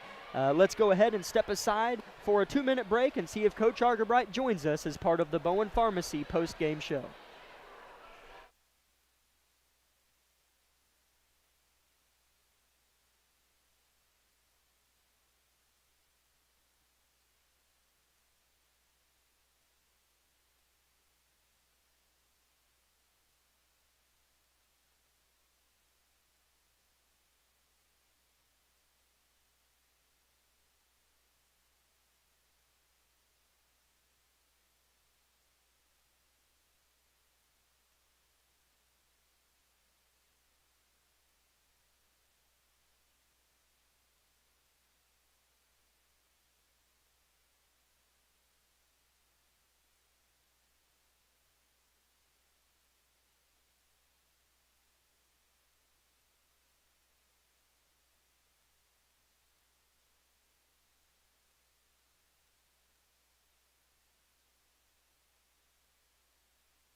Welcome into the Bowen Pharmacy post-game show of Labette County Grizzly basketball. 57-46, Chanute wins it, as I'm now joined by Coach Bradley Argabright of the Labette County Grizzlies. Coach, I don't know when it kind of started to swing in Chanute's favor, but it was a 1-point game about midway through the fourth quarter. We'll roll with that. What went well up to that point to be able and be in a favorable spot to win? Yeah, I thought our defense really, for that first 3 quarters, was locked in. That fourth quarter, we just couldn't get a stop when we needed to, and we talked about that's winning time. We've got to get a stop there at the end when we need it, and they didn't do anything different.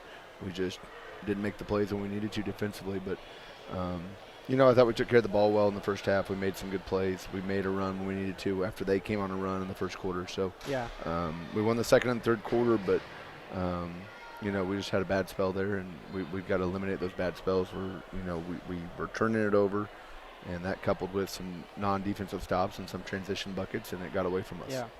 Yeah.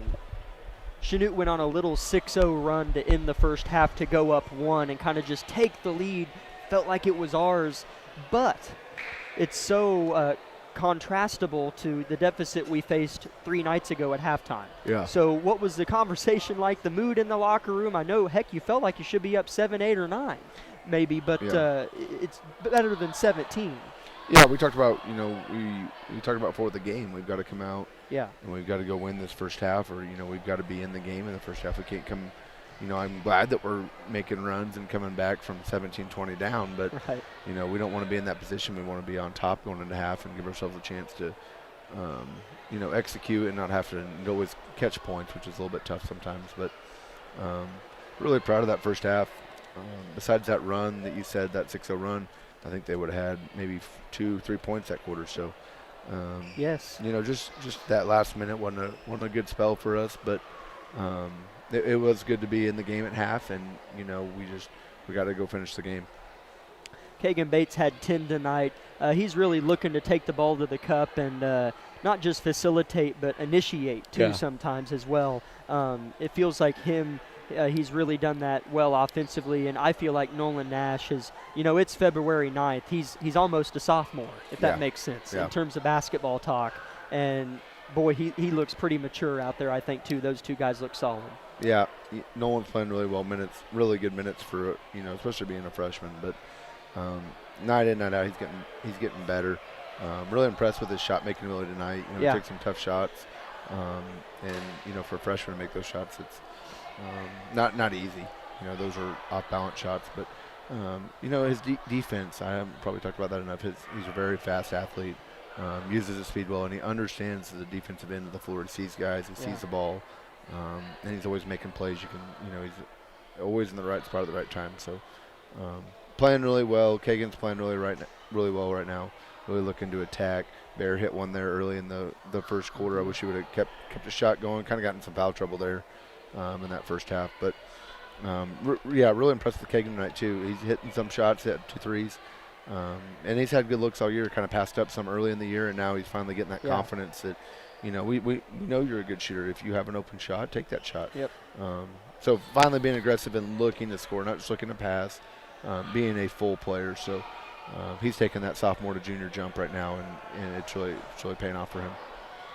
A trip to Fort Scott awaits on Tuesday, and then senior night on Atchison. So I was telling Grizzly fans, if they want to experience the best atmosphere, concession stand, gymnasium, truly, then next Friday is your last chance. But we have a trip to Fort Scott to take care of on Tuesday.